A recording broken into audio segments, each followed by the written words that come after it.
And we're back, ladies and gentlemen. It's Monday. I'm just glad you didn't get eaten by a crocodile. A crocodile. Well, there are alligators, and Fort Lauderdale's got that sticky air.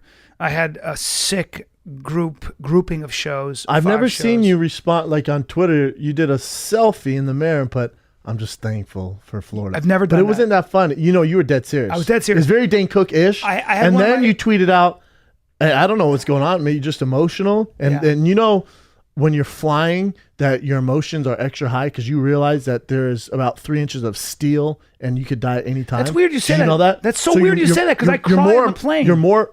Really? I swear to God. You're more emotional when you're flying. That's so weird. Because it's just, and you don't mean to be, but it's human nature because you realize there's just this amount of death could happen at any second. I got to tell you something. That's Isn't that weird? The weirdest thing you're saying that because I watch movies or I watch documentaries when I'm on a plane and I cry or I get affected so deeply I can't take it. That must be it. My emotions are heightened. But that goes for, it doesn't, if you might be listening now like, no, I'm a badass when I'm on a plane. No.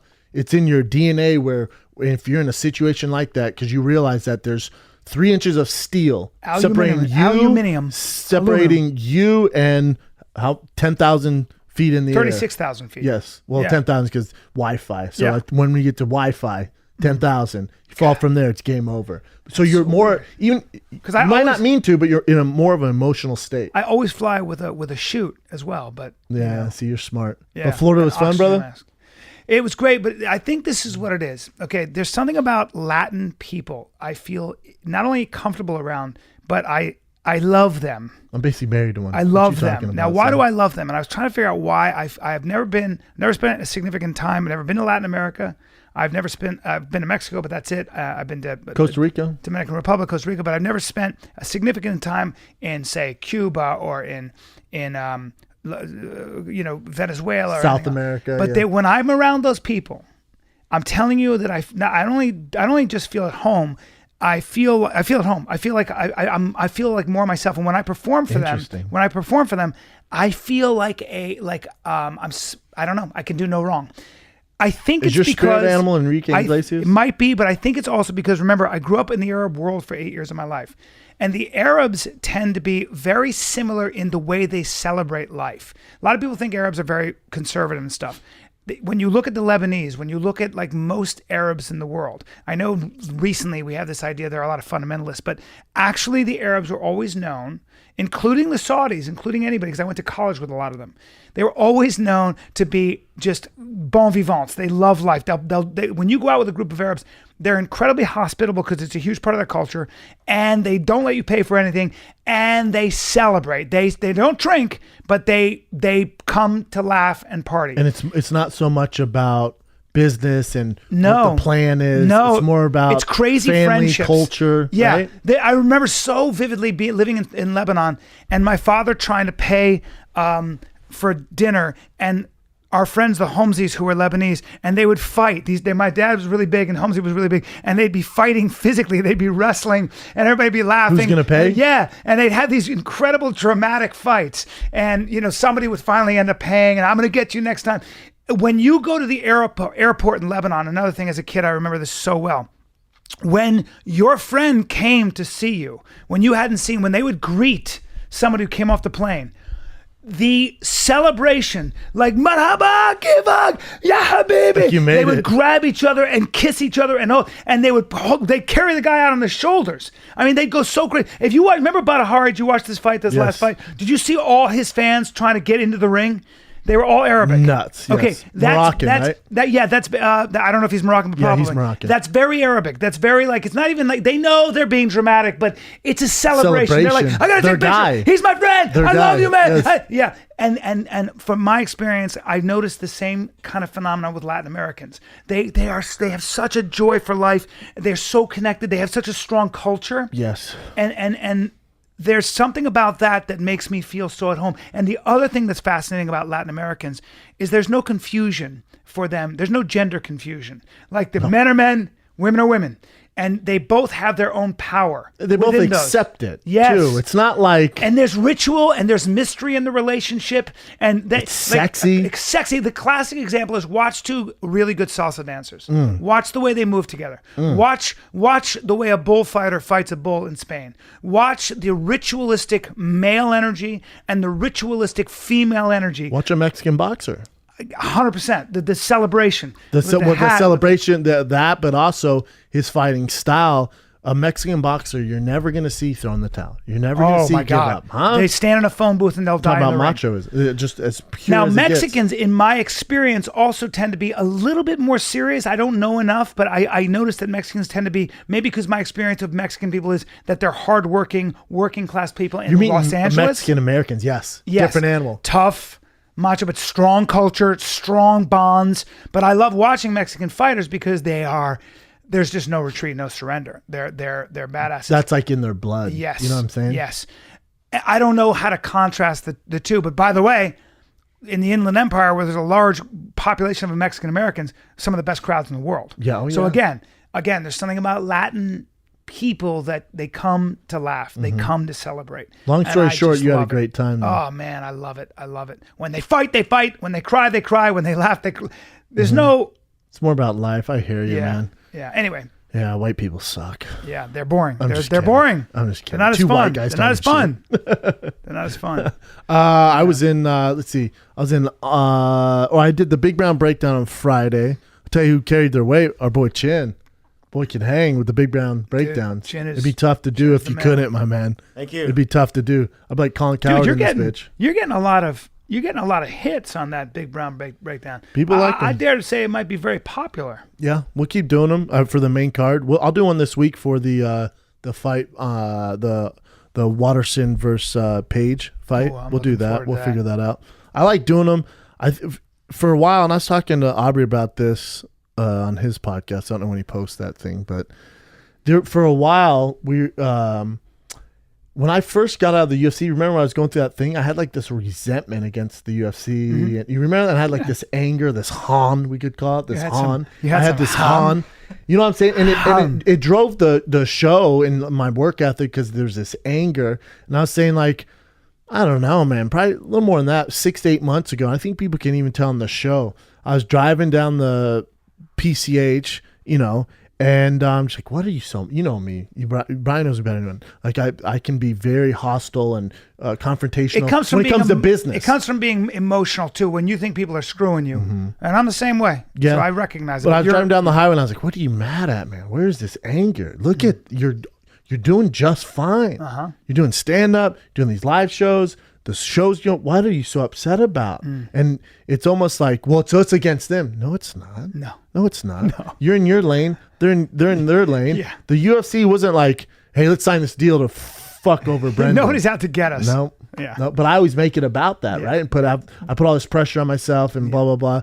I was just talking about that with Aubrey, and like, and you can even tell my demeanor. I was just like, man, it's all good. I hope they do great. I'm doing great. You're wasting energy. You're wasting negative energy. That's negative energy. But it drives you because that fuel, granted, it's dark, black fuel that you're burning, but you're going to do whatever it takes to be successful. But I hate to tell you, whatever you think's successful, when you're burning that kind of negative fuel, when you get to the top and you go, you want to go, I told you I made the right choice. And everyone's like, yeah, we never said you didn't. Yeah, we weren't fighting against you. Yeah, you do your thing, man. Congrats. Yeah. No one's fighting you here. What are you doing? That's such a really good point. And I always find myself, when I'm trying to be creative, I'm writing or something, I find myself getting into these imaginary fights. Aren't they fun though?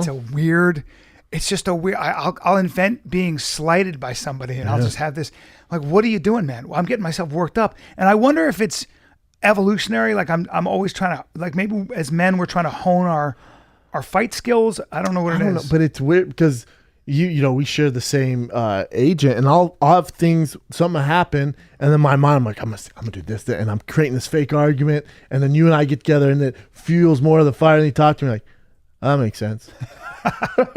Yes. Isn't it weird? Yes. You have these fake arguments all the time. Best to be forgiving, reasonable, and understanding, and also to realize you're not as important in other people's minds. You don't play a huge part. Bryan Callen's not at the forefront of really anybody's mind. Maybe my mother, and that's about it, by the way. I have a problem with that. I'm just saying that, I hear you, though. I'm just saying that's that how you just know that you're probably a footnote, that people they're not calculating against you all day. Well, I always, although I say no one washes your car like if you did it yourself. Yeah. Like if you expect other people to wash your car, it's gonna be good. Yep. It's not gonna take. It's not gonna be the same tender loving care. You know what I'm saying? Mm-hmm. Although that you're used to. There are several social scientists like Dr. Keltner out of Berkeley who've done some very interesting studies on what happens is when people, and another guy who wrote a book called Give and Take, who's Adam Grant, I believe, out of Wharton Business School, the youngest professor ever to be given tenure out of Wharton, I believe. And both of them are behavioral psychologists. And they've done these really interesting studies about how actually when you are the kind of person that matches, who takes, when you're a taker, when you're just a taker, when you look at life and you figure out ways to just take, or you're somebody who says, I'll do something for you as long as you do something for me. Those people in the long run, even in politics and even in business, according to both of their work, and they've done some pretty extensive work, they finish last, and I'll tell you why. And people who give because it's the right thing to do, people who give, and by the way, they don't just give widely, they give to people that they feel deserve it. Yeah. Okay? They give their time. They're not and stupid. Stuff. No, not stupid about it. Yeah. Those people, what happens is, so when you are, and he uses so many examples of this, of famous people, when you are somebody who takes only, and you're only interested in yourself, and you'll only do something if somebody does something for you, if you're really strategic and Machiavellian, okay? What happens is people start to figure you out right away. Human beings will figure you out, and the social circle will start to conspire against you. They will start to realize that you're the kind of person that can't be trusted, that is only out for themselves. And groups, and we have a very integrated group. Hollywood's a very, it's all built on reputation in Hollywood. Yeah. It's all built on that. And he uses a lot of big-time Hollywood locals. Yes, a lot, who, like Michael Ovitz and stuff, who was one of those guys and basically got ostracized. He was the most powerful agent in Hollywood. He created, one of the creators of CAA, and basically got ostracized. And he uses a lot of these examples of people. But when you are good, when you give because it's the right thing to do, what's fascinating is time and again they've shown that people will conspire to start to help you.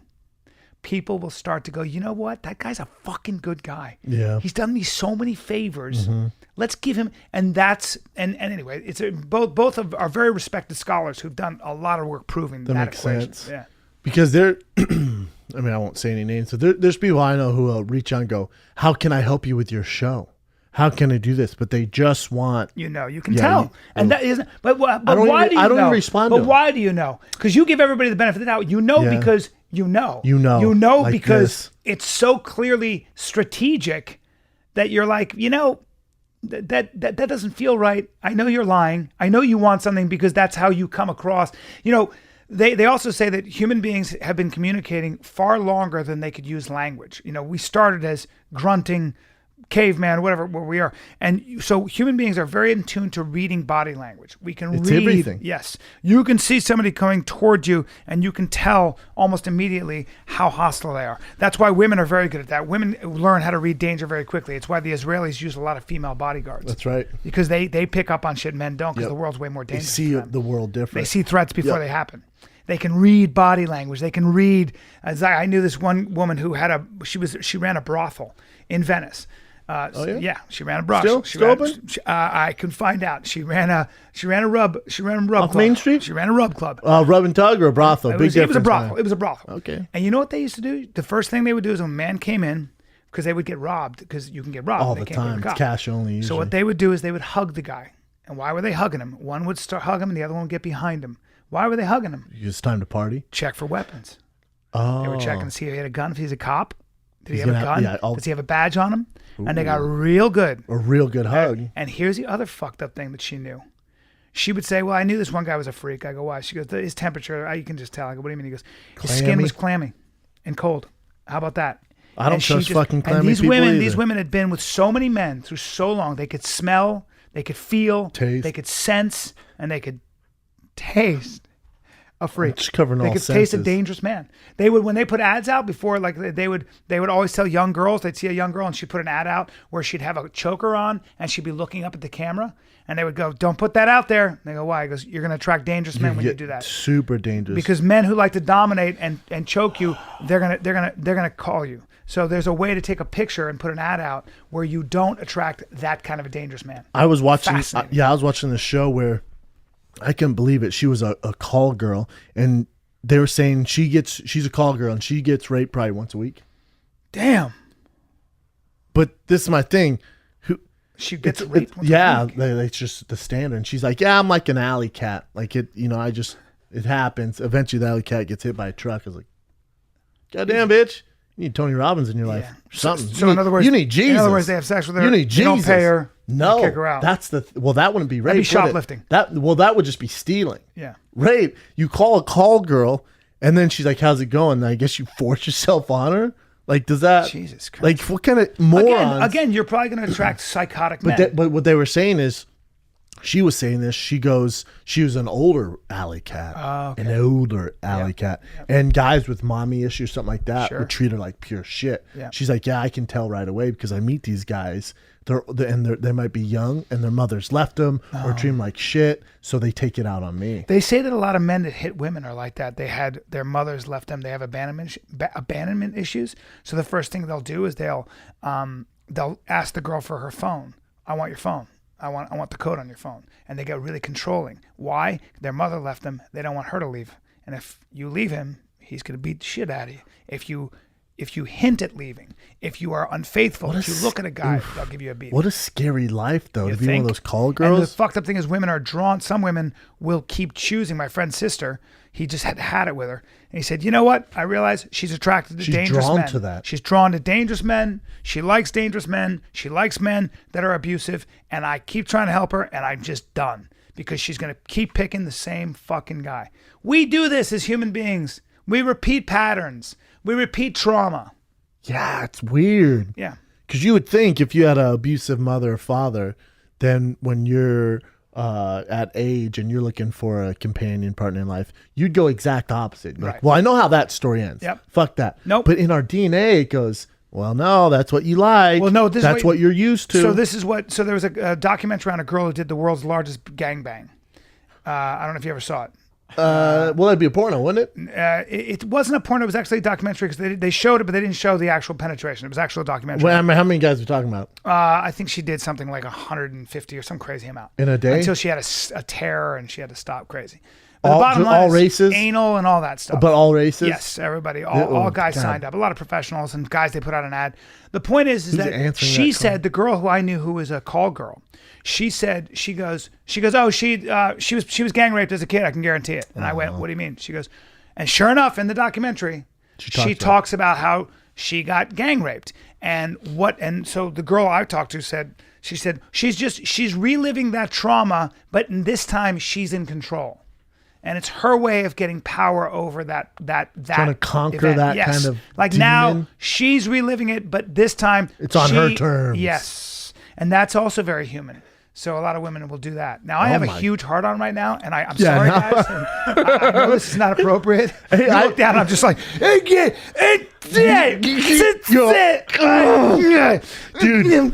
I was there. You know, there's obviously that bad taste, guys. Obviously, the world of porno is changing. You know, now there guys will watch a porno and be in a chat room and commenting on the porno. Yeah, I'm too busy. How about that? Like, this is my favorite. Look at it. Look at her. Look at that.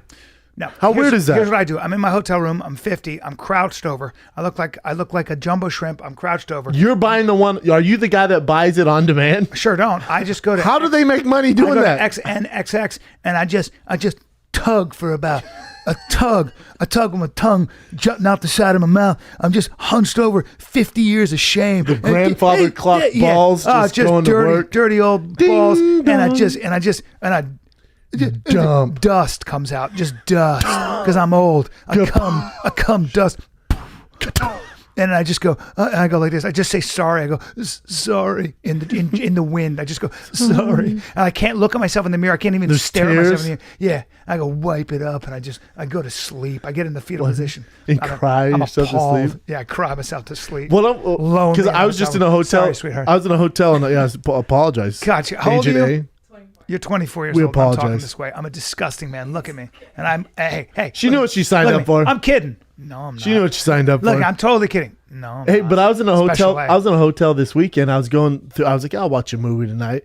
And then there's adult videos. I'm like, who the fuck's paying $24.99 for that when you just go on your phone for That's free? That's hilarious. How ridiculous is that? I don't know. Who's like, I just gotta. I need some dialogue. I need the story. I'm not into the internet. It's such a I'm not into the internet where I can watch any girl ever that I can think of for free. Into the free I'd rather internet. have the freaking people who work at the hotel judge me when I walk out because they can see I ordered Betsy 17 Glory Hole. You know what I'm saying? Yeah. I did not watch that. I did not watch that. I did not put Isn't it down. weird? I've never put anything on my credit card.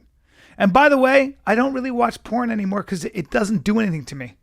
I just don't. You're over it? I'm just too old. Yeah. Oh, look, they're having sex. When I was a kid, I remember it was like magazines. Pictures really don't do too much for me. You get immune to all of it after a while. Yeah. And then they had the VHS where you'd watch it, or you'd get the sex scenes from movies. My dad made me close my eyes. Yeah. Which never works. You just put, what I'm saying, you just put the little, come on, Dad. Obviously. Did I ever tell you when I had sex with a hooker in France when I was 21? Love to hear it. Well, I was in You're 21. France. I'm in then, and what is it called? There's a rue, there's a street where they all hang out in Paris. La Rue? And it's famous. And anyway, the point is that the hottest looking girls on the street. I'm 21, and I'm looking at these girls in miniskirts, and I'm like, dick's like a diamond. Dude, I'm like, what is going on? You got a French I've just been in a fight. I just got in a fight with some French skinheads, as if there is such a thing. No, there's a thing. And my shirt was ripped, and I was feeling macho. And I was with my buddy, and I said, I looked at these girls. We drove by, and I went, look at these girls, man. What are they doing? They go, they're hookers. I go, I can pay money and have sex with those girls. I'm 21. I go, they were like beautiful. They were like gorgeous, like these Eastern European hot, And he's like, yeah, it's legal. It's not frowned upon. What are you talking about? I go, I want to have sex with those girls. I have money. I want sex with those girls right now. He stops. This beautiful girl, unbelievable. We go up to this. I never forgot. We go up 2 flights of stairs. So dangerous. Because you can speak a little French too. Je parle français un petit peu, oui, oui. Alors, and we go up, and there's a giant man, just a giant man sitting there. At the steps. Suck his dick first. No, thank God. He was just a guy in case some shit got. I never forgot how big he was. His legs were just a massive rugby He's a player. refrigerator. Yeah, a refrigerator. A big, what looked like a big Eastern European wrestler. And he's priced up with every single one of those girls. Probably. But I just knew that I was 140 pounds of black belt Taekwondo. College, and you're doing nothing against Juggernaut out the front door. There, my sidekick ain't doing shit to the gorilla. No. Okay, and I have sex with her, and she's got this crazy ass, and I go, je peux, and I wanted to turn her over, and she goes, non, c'est très cher, too expensive for that. Long story short, sorry everybody, this is very. You tried doing a doggy style. Yeah. Or you trying to go up the. No, back door? I was just trying to do a doggy. She had such a great. That's why she said too expensive. Yeah, I was like, this girl's the most beautiful thing. Really? I wanted to kiss her. I didn't care. I was like, you're gorgeous. I didn't think of her. I was just like, and she wouldn't kiss me. I was like, oh damn. So anyway, long story short, I'm having sex protection? with her. Of course. I use protection. I'm having sex with her because remember back then, this is when AIDS was around, and we didn't know if a straight guy could get it really easily. I didn't know, so you had to be careful, right? So I'm having sex with her, and I figure I'm really putting it down, and she's like in it, and she's going, and I look up at her, and she's staring at the ceiling, bored with 1,000-yard stare. Well, she's used to the Juggernaut out the back with the cocaine dick pounding it to town. Or she's just not into some moron 21-year-old who's rutting on her and doesn't know better and actually thinks that she's going to be into it because I'm being nice to her. Well, you're 21 eager. And I love her. You know me. I'm a romantic. Me too. I love her. You fell in love already. I want to kiss her. I want to date her. Meanwhile, she's looking like the lady looks at me when I wear my coffee at Starbucks. I never forgot it. She was staring Another at the ceiling, one. and I was filled immediately with shame. Aww. And I went, oh, I'm a disgust. I'm violating her. I felt like I was just a dirty guy. Did you pull out and beat her ass? I came. But the thing is this. Did you pull out and beat her ass? No, I'm just kidding. So I pulled out and I shouldered that 1-2 American Spirit. Yeah. No, and I remember I just that was when I was like, oh, that's what it is. Oh, that's what prostitution is. Oh. Yeah, she's not having fun. Yeah. Do you think she wants a 20-year-old American? No. What she wants is a 50-year-old married actor, and that's the point. With money in the bank. And that's the point. And that's why we're doing a live Find the Kid from the Eiffel Tower. That's right. With our new friends. And that's why I'll be in Phoenix this weekend. And the point is, get your tickets at Phoenix Live. That's right. Because we're going to have some fun. You're in Phoenix Friday, Saturday? I'm in Phoenix Thursday, Friday, Saturday, and I think maybe Sunday, but that's being determined. Sunday's tough. Sundays are tough. May have to cancel. Point is, I'll be there this weekend, Thursday, Friday. So playing Thursday, Friday, Saturday. Can we get into some fight talk, please? Now that I've spilled how about my those guts? fights, man?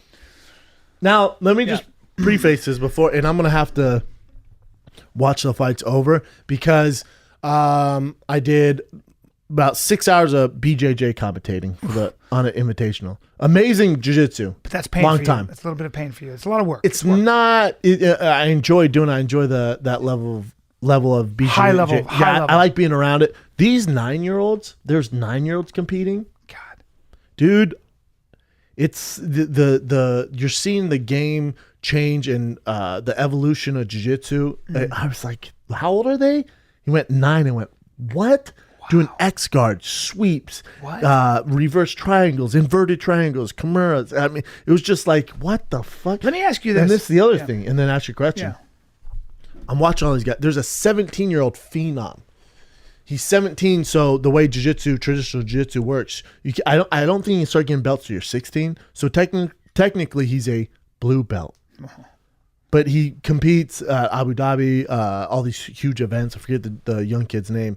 Dad was a dime piece. Makes you and I look like fucking... Dad's a stud. Yeah, makes you and I look like fucking turds with eyes. Okay. Dad's a stud, and Dad's coaching him, and he has another coach. Brazilian. This kid's 17, submit these black belts. Athletic kid, big kid. Athletic, 17, shredded. Yeah. Goes against another, probably Eddie Bravo's best black belt right now coming up. What? And they go into overtime, and they go back and forth. He gets submitted by the older 10th Planet black belt guy, which is whatever.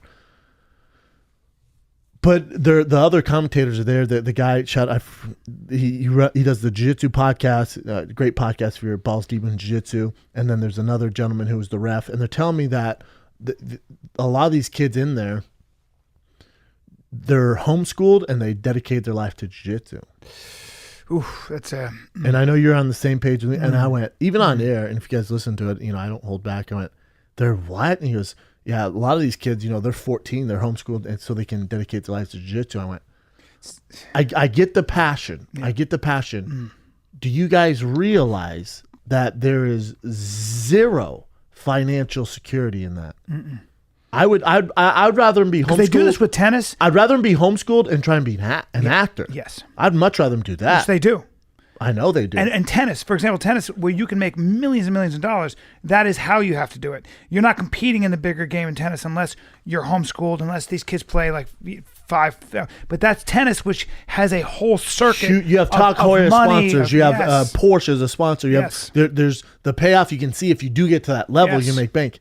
Jiu-jitsu is tough. Bushesha, a training partner of mine, rolled with him, helped me for Metamoris, blah, blah, blah. Number 1 guy in the world. Probably make more money, if you worked, a regular job. Yeah. But so when I heard that, I just went, and it's all jiu-jitsu love fest. And I just went, that's insane. That's crazy. That's insane, man. I get the passion. I don't know if you need to do that to compete at that level. So 2 questions. One is that a good?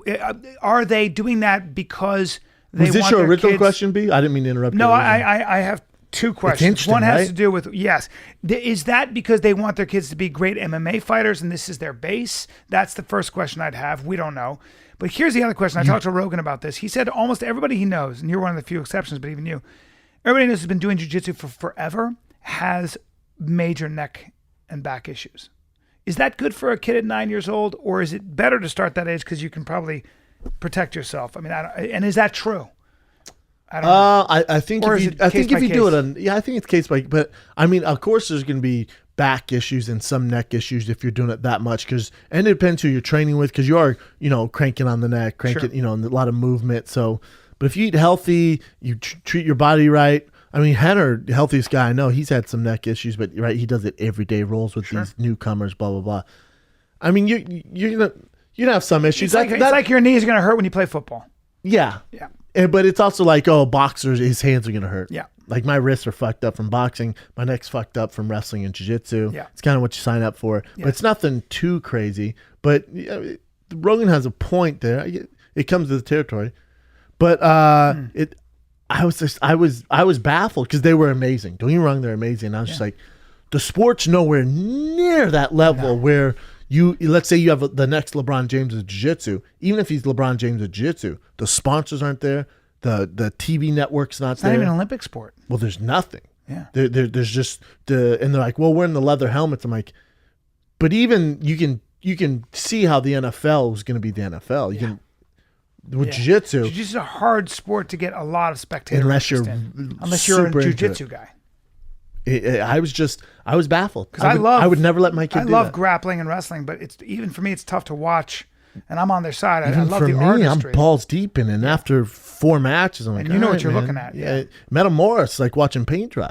Yeah. A 20-minute match. It's because it's a very subtle art form too. When I watch those high level 10th Planet guys and stuff, or that, I don't have a sophisticated eye, so I'm not even seeing what they're doing a lot Most of times. people aren't. But when they get tapped, I'm like, Eddie's what? overtime makes it so it's more appealing and fun. Yeah. Even that. But I found it very interesting. I don't think that's the answer, and I see parents doing it all the time with their kids, where they do one sport year round. I think that's a terrible idea. Mm-hmm. If you look at the best athletes of all time, they're not doing that.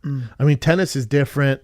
But they do other stuff too. When you're a kid, you should be doing other stuff, right? You really have to. It's going to make you more well-rounded. It's going to make you better at your chosen sport down the road. 100%. But in high school, you see, a lot of guys playing all the sports. You don't have to focus on because you can get burnt out. Yes. But doing those other sports helps you with the sport you finally decide to carry. Right. And my opinion also is that if the child has the kind of mind that is that singularly focused, like with Andy Roddick, I think when they were talking when he was a little kid, his parents were like, look, we let him do whatever he wants. This kid has a certain makeup where he does only want to focus on tennis. It's got to be the kid's choice. Yeah. If the parents are doing this crazy stuff, most people, I know, like I was the kind of guy, there's no way I would have gone crazy. I need a variety. I need a variety too. I just wanted to compete, and it was fun, and I wouldn't want to play football year round. Right. I wouldn't. Right. That's not fun. It's going to be interesting to see the level of MMA fighter, though, as these But that's the other thing. So you could say, and that was an argument someone gave me. They go, well, what happens if they just want him to do this to get to MMA? And I went, that's fine. But if you're this dialed in on jiu-jitsu, you're going to get your ass whipped in MMA. He should be wrestling and doing striking at the same time. Mm-hmm. If you're that involved in MMA or in just jiu-jitsu, you can get passed by because there's a 9-year-old out there who's doing wrestling and striking while doing jiu-jitsu. Yep. He might not be doing X-guard inverted triangles, but he's doing enough to know when you touch the ground, he can posture up, punch you in the face, step up, and make you strike with him. Right. So that's a bad argument. Yep. That's right. Because there's MMA is very different than Ask Hodger Gracie how it went for him. I know. Well, one of the things I saw about those high-level jiu-jitsu guys is that their mindset is so not about punching or anything. Sometimes they'll just lie there on the ground like a corpse, but they're baiting you in. A lot of jiu-jitsu guys are very cerebral, very smart, but it doesn't correlate to fighting. It's very different. Yep, that's right. What did you think of the fights this weekend? So going back to that, I did about 6 hours of commentating for the BJJ Invitational on it, which is, it's beast, but it's fun. It was fueled up on some crazy coffee. And then right after that, went to and watched the fights at a place Aubrey set up, with people. So, but when it's loud, I hate it when I can't hear the commentating because I like to hear Joe. Yep. It's not Joe, I don't care, but I like to hear Joe because we're usually on the same, wavelength there. I thought it was one of the best. Excuse me. I thought it was one of the best fight cards of the year. I thought, and I'd love to get your thoughts on this. I thought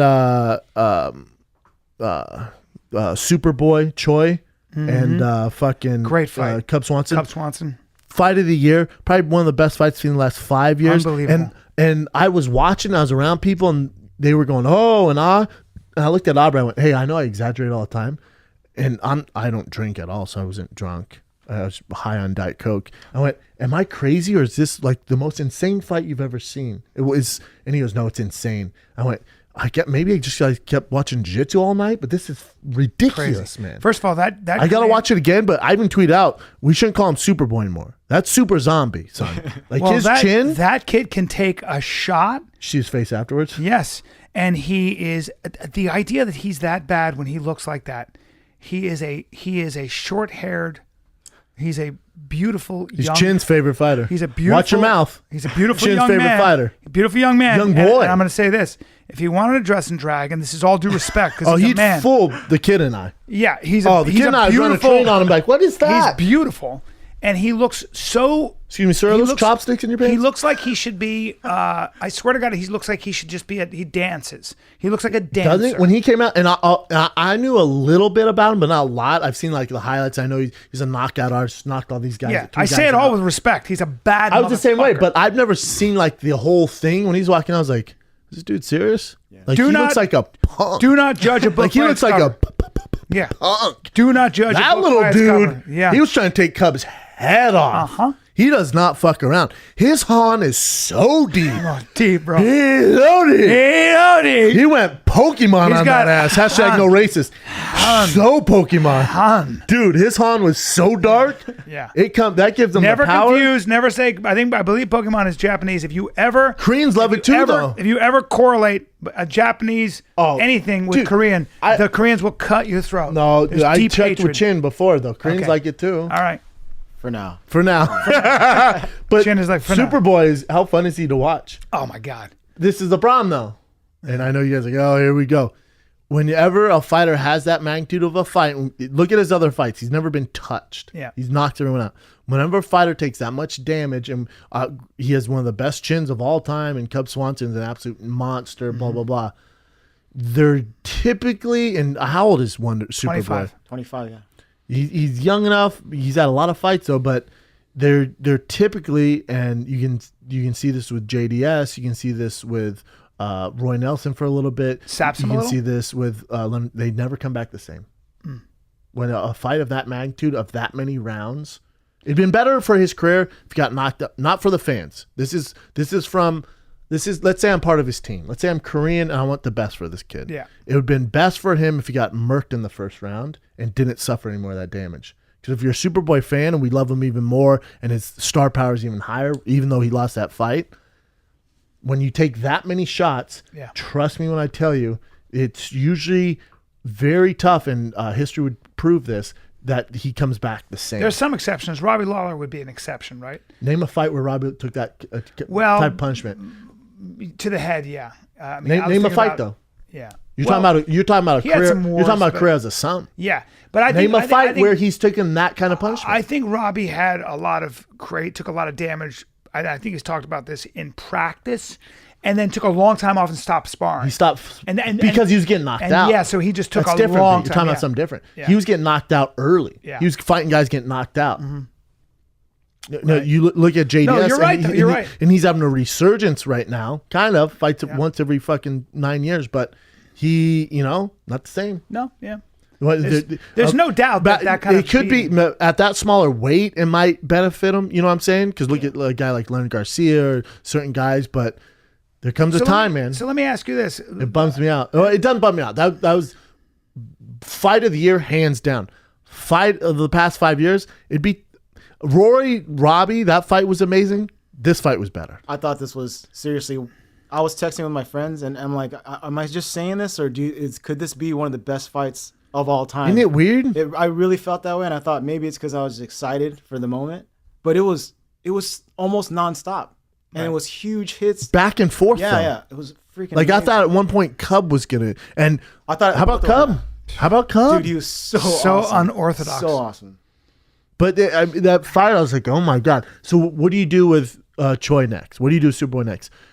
You don't give him just a cakewalk, but you don't give him a killer. Don't give him Lineker. Right. But, oh, it's a chin. Here's Lineker. Granted, Lineker's fighting TJ Dillashaw, but let's say TJ gets past that fight, which I think he will. I think he wins on points. And then, so they both lost. Then you give him a knockout artist like Lineker. Don't do that to Superboy because he has the potential to be huge for you guys. Yes. Yeah, he could be a big star. Huge star. Everyone's already on that train. How he doesn't have Super Zombie shirts, I don't know. Can I get your thoughts? Superboy Zombie? I need your thoughts on the Tim Kennedy Kevin Gastelum fight. Because I'll make an observation we talked about a little bit. Go ahead, buddy. Into it. But there's an observation which was that Tim, who's always been a grinder, who's the baddest man on the planet. John, the guy who went to a decision with Jacare, Rockhold. Basically beat Yoel Romero. And then, a beast, a monster. Beat everybody. Fought the who's who. A monster. Trevor Smith, everyone. But for the first time in his career, looked as though he would get jabbed and turned his... Shy away a little bit. I'm trying to think how I want to approach this. Well, first of all, I will say this. I think when we say that Tim looked bad and we focus on Tim looking bad, we're taking away from Kelvin. And I thought it was a bad matchup for Kelvin, and I was wrong. Kelvin, and on the Big Brown Breakdown, remember I said Kelvin reminds me a lot of Cain Velasquez. Yeah. Did you know they're from the same hometown? No. From same hometown in Arizona, blah, blah, blah. So, or I think it might be California. Either way, they're from the same hometown. I see a lot of Cain in him in certain areas. His boxing looked amazing. His takedown defense was great. He's the guy, for whatever reason, he's just a winner. He beat Johnny Hendricks. You look at the list of guys he's beat, and you're like, wow, should he really be winning those fights? Because he doesn't do anything exceptional where he should be ranked that high. But so I think, let's not take away from Kelvin. I think Kelvin did a great job. I can see, so Kelvin goes, 85 is not for me, 70 is for me. 70 is his best chance to get a title shot. He does well at 70 if he can make that weight. Obviously, weight's an issue for him. Yeah. 85 is a monster for him in those top 5. But I can't count against Kelvin anymore. He looked amazing. That being said, Tim looked, and you guys know me, Tim's one of my favorite Americans of all time. I'll probably call him after this. Tim looked like a shell of himself. Tim looked like he was gun shy. He looked nervous in the beginning to me. He didn't look nervous. He looked ready, because a guy at that level, granted he's going to get nervous, but he's been in high stake games. Yes. When I say high stake games, I mean killing Life ISIS. Yeah. Yes. Yeah. So I think his nerves are a little different. I think he was more excited. Mm-hmm. Yeah, and he also took 2 years off, and he has a lot of other things going on. But I also just think it's, and I talked about it on the last episode, there's runs, and his run is over. And when a guy, and to your point, when we saw Kelvin throw combos and I saw Tim would turn his back, it's time to go. It's time to go. Really? Just from that? It's time to go. Really? It's time to go. Because... this game's over for you. Because life's not over. UFC's over. Well, so what I noticed was that he got very tired. I've never seen him gas. Never. Now, he's doing a TV show, and we know what that schedule is like. Hunting Hitler on History Channel. Yeah. It looks like he's also doing other stuff. I mean, his Instagram. He's the face of... He's still active, still serving. He's the face of the association. Yeah. So he's got a lot on his plate, not to mention a family and everything else. So he's got a lot on his plate. And yet he's still trying to fight at that high a level with guys like Kevin Gastelum, who are young. Or Kelvin, that's hungry. all he had. Yes. Like, that's his young, hungry line. Yes. And so this game is to a point where if you're not 100% in, that's all you care even about. if you're Tim Kennedy, you're going to pay a price for it, and he did. That's why I like the Rashad fight for him, because they're both kind of on their way out. Yes. So you get those two going. Granted, I don't know if that's a great fight like to watch, but it makes sense. But it might be that Tim has other interests. He's enjoying those other things. He's already making the transition. It might not even be that. It might be Father Time went, and it happens. What's up, bud? Wow. You've had a great run in Strikeforce. You're talking about the decision in Jacare. You're talking about Luke Rockhold. You did all this in the UFC. 36. Then Father Time goes, you had a great career, brother. Yeah. I'm tagging you. And then you go, no, I'm going to do one more. Yeah. And he goes, go ahead. I'm just telling you, I just tagged you, though. You know what I'm saying? Father Time goes, that's fine. Do what you want. I'm just letting you know. I was like, what's up? Oh, no, okay. But I'll be over here with a fedora smoking a cigar when you're ready. That's fine. I'll watch. I'm going to watch because Kelvin has 10 years left, and I've told him that. I'm going to watch. But I tagged you a while ago. Do your thing, though. You know what I'm saying? That's such a good way to put it, because it gets and Father Time's like this with some aged Hennessy just going. It gets to all of us. Go ahead. It gets to all of us. I told you, sir. Matter of fact, I even had my friend over here, Hollywood, tap you on the shoulder, try to help you out. You didn't listen to him. Here's this young lion. And he's just swirling his drink with a cigar, fedora going, I told you. Just in a cloud of cigar smoke. Yeah. Just like, I told you. And in this business, you learn the hard way. You know what I'm so worried about when I hear that? I know me fighting again? No, I know eventually. It happens to everyone? It might tag me too. It hasn't yet though. I feel like Father Time's like, Bryan? No. You can't tag him yet. I'll keep him off. Too many people need Heisman that fucker. There's no Heisman Father Time. I can't do it. You might be like an old Asian lady, or Asian person. You know how Asians like they don't age, and then one day Father Time's like, and piece of fruit, and they just age like a piece of fruit overnight. You're like, oh, what the fuck happened? Yeah, people do. Like my father told me he had an operation, and he goes, you know the problem with being 76? I feel great. You don't heal. It just takes forever to fucking heal because your cells are no longer. That's why when older people get cancer sometimes now, doctor will be like, "Fuck it, it's multiplying so slowly. Just live with it. You're fine." They do that a lot. Yeah, because because your cells aren't reproducing fast enough. Yeah, they're like, just live with it. No, it's some people. They go to bed. You're like, God damn, that girl's sexy. Then Father Time goes, "You're up, tag, you're it," and then they wake up and like, ah, like, oh yeah. It depends on your ethnicity. Usually black people, Asians, they don't age, man, like a motherfucker. Look at Pharrell. Yeah. You ever seen the meme of Pharrell? I can't believe it. I don't know how old he is now, 40-something? What? I haven't seen it. They show him when he's 21 to now. Yeah, identical. Yeah, it hasn't changed at all. But one day, a lot of times like, paintbrush your face. Yeah. And Tales from the Crypt, paintbrush your face. Yep. Isn't it weird? Yep. You wake up and all of a sudden, huh? Yeah, Father Time. There's no fighting that dude. Some people have their runs, and he'll be by the sea. And Father Time, motherfucker, when it comes to females in Hollywood, motherfucker, he racist. He's Hollywood. Oh no, when you stop being sexist. delicious, phone stops ringing. I know a lot of famous actresses where the phone just stopped. Did you hear Madonna just went off? Yeah. She was like, hey, Madonna. Hey, Madonna. I know. Hey, when you were 19, what happened to the old lady who you took her job? Hey, Madonna. You weren't talking about that shit then. I guess what? I know it might be a little over. I know, by the way, that everybody discriminates against old ladies. Hey, you made $170 million on your last tour. What the fuck are you talking about? You're rich as shit. What the fuck are you talking about? But doesn't it happen to everyone? What are you talking about? She's like, hi, shut up. I'm Madonna, also known as doorstep. And the other thing is, you're also. I've been stepped on my whole life. You're 58. You're 58. What a run. You've had a run. It's not over yet, you fucking But also, crybaby. your vocals went. Yeah. They leave. You're 58. I'm not that interested in you anymore. You've been doing it over and over again. You got to keep reinventing yourself over and over. It's over. But doesn't it happen for anyone? For everybody. It happens to everybody. That's like Harrison Ford being like, what the fuck? How are you not going to put me in Baywatch? Yeah. Who the fuck are you to not put me in Baywatch? Hey, I'm Bryan Callen. I'm a 50-year-old white male. Guess what? I'm not that hip. A lot of kids don't come to see me. You know what? Because I'm 50. 60. Yeah. Sorry. Oh, 50. It's the world is so ageist. You guys hate older white guys. Yeah. So do I. Hey, but guess what? I would rather look, depending who they are, at a younger woman than an older one. Yeah. I'm not a sexist. You mean a pop star? I'm not Lady a sexist. Lady Gaga over Madonna? Yeah. For that, sure. Rihanna. Rihanna is hotter. Yes. I love watching Rihanna. And she sings better than Madonna, and she's better all the way around. She's a better performer. Now, I'll take Rihanna all day. 65? Exactly. See ya. I'm probably going to move on to the other Probably. one. Rihanna's so talented, she'll probably be still killing it. But at the end of the day, Madonna's there's going to be somebody who's going to take over. If you're white, Father Time goes, no, I got to end it early. Black don't crack. If you're white, Father Time goes, no, there's no overtime for you. You get 4 quarters. Isn't she from Trinidad originally? Yeah. Yeah, see now the Trinidadians.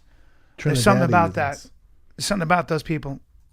What were we talking for? Oh, the fights. So Cub Swanson, amazing. Superboy. Congrats to Gasolin. Fight of the night by far. Kelvin looked amazing. Tim, and there's nothing wrong with that. But when I saw him when he punched and he turned, even if you're hurt. When I see a guy shy away, I went, fuck. I was heartbroken. It kind of ruined my night, to be honest with you. After that, I don't remember too much about the fights. I was in a horrible mood. I just felt bad for him. I wish they would have stopped it earlier, like eating those punches. And then he put, Tim being Tim, posts on the gurney headed to the hospital. He posts, well, ... That sucked. His face just fucked up. But for Kelvin, his run at 85, the chance of him being a world champion is going to be very tough. And I know it's me doubting him again. At 70, you look at matchups, I can see him being champion at 70. If he can make the weight, and his boxing looked amazing, and good for him. Yeah. And then you have Cerrone and Matt Brown. God, that was a great fight. I mean, Matt Brown did exactly what I needed to do. Like I said, easier said than done. Yeah. I mean, well, but Matt Brown looked great. Matt Brown was giving it to him, and there you go. There you go. Knocked him down. Donald Cerrone. There you go. I think Donald's got to be the champion. He's just so damn good. What'd you say? Well, he has to be the champion after that fight? I'm just saying, no, I'm just saying. You're saying he's so good. Has the skills. I think he's the best fighter in the 70-pound weight 70. class. He's just, it's his weight class, isn't it? He's amazing. Way better at 70 than at 55. He looks amazing. Knocking Matt Brown out like that. Connecting with those high kicks. What are your thoughts? I didn't think Cowboy looked that amazing. I thought Matt Brown looked great. I thought Matt Brown looked good. Matt Brown's lost 5 out of 6. Yeah. So I just need you kind of like this 5 a little out of bit. 6, huh? He's lost 5 out of 6. So he's not at that level. Yeah. But granted, you look at the guys he's lost. So he's lost some amazing guys, and it's no knock on him. I don't think they should cut Matt Brown because of his losses. No. He's lost the best of the best, and he hasn't beat. He's fun to watch. He brings it 5 out of 6. So how long do you keep a guy? So they're gonna have to have that talk, and they're doing budget cuts, and I don't know what his salary is. I didn't think Cowboy looked his best by any means. I thought he ate some shots. I thought his kicks were good. I heard he might have had a little bit of a knee problem going in, so that may play an issue why you didn't force more stuff. So my takeaway was that Cowboy looked great. That knockout was great, and the head kick was landing all night long. It was just a matter of time. I thought Matt Brown had a great game plan. Remember, Matt Brown's lost 5 out of 6 though. Yeah. So at that level, I don't know. I thought, to be honest, I thought Cowboy maybe even had an off night and still got it done. That's how talented he is. He's so talented. He's so good. I don't think you cut Matt Brown, but you look at him. So he's lost to Robbie Lawler, Johnny Hendricks, beat Tim Means, who's he's not a world champion. Then he lost to Damian Maia. Yeah. Big one here though. Lost to Jake Ellenberger, who's coming off 3 or 4 losses straight, and now he's lost to Donald Cerrone. Yeah.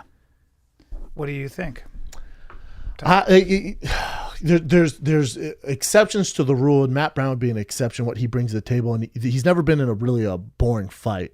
He brings it every time. He's not really a guy you want to let go to Bellator or to another organization. Yeah. I think you keep him for one more, but you don't give him one of these animals. You don't give him Robbie Lawler or Damian Maia or Donald Cerrone. Does that make sense? Give him another fight. If you lose that one, 6 out of 7, it's probably time to hang it up. In his best interest, it's probably time to let him go. Just as a business move. Yeah. Now, I'm trying to think how I want to word this. What I thought was interesting is Cowboy's comments before, and Chin and I talked about on the Big Brown Breakdown, how Cowboy went with the MMA Athletes Association. Cowboy's one of the faces, right? And talked about it. Mm-hmm. And then Dana does an interview and goes, I was surprised by that, and then belittles Cowboy, which is what I had an issue with. Belittles him, goes, guy never fought for a champion. He's been in these main events, blah, blah, blah. He doesn't deserve this, and I still hooked him up. I wish he would have came and talked to me.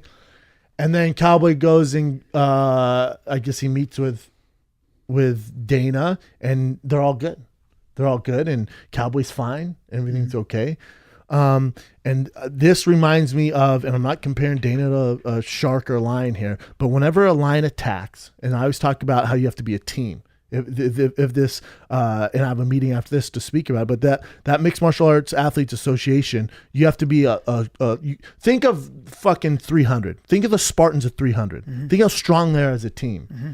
Now, if one of them goes off on their own, or think of a bunch of fucking zebras. Everybody has to be able to lift their shield. Well, yes, there you go. Everyone has to lift their shield. Now, if you're a group and you're a bunch of zebras, and one of you decide to wander off on this direction, that lion's gonna go, come here.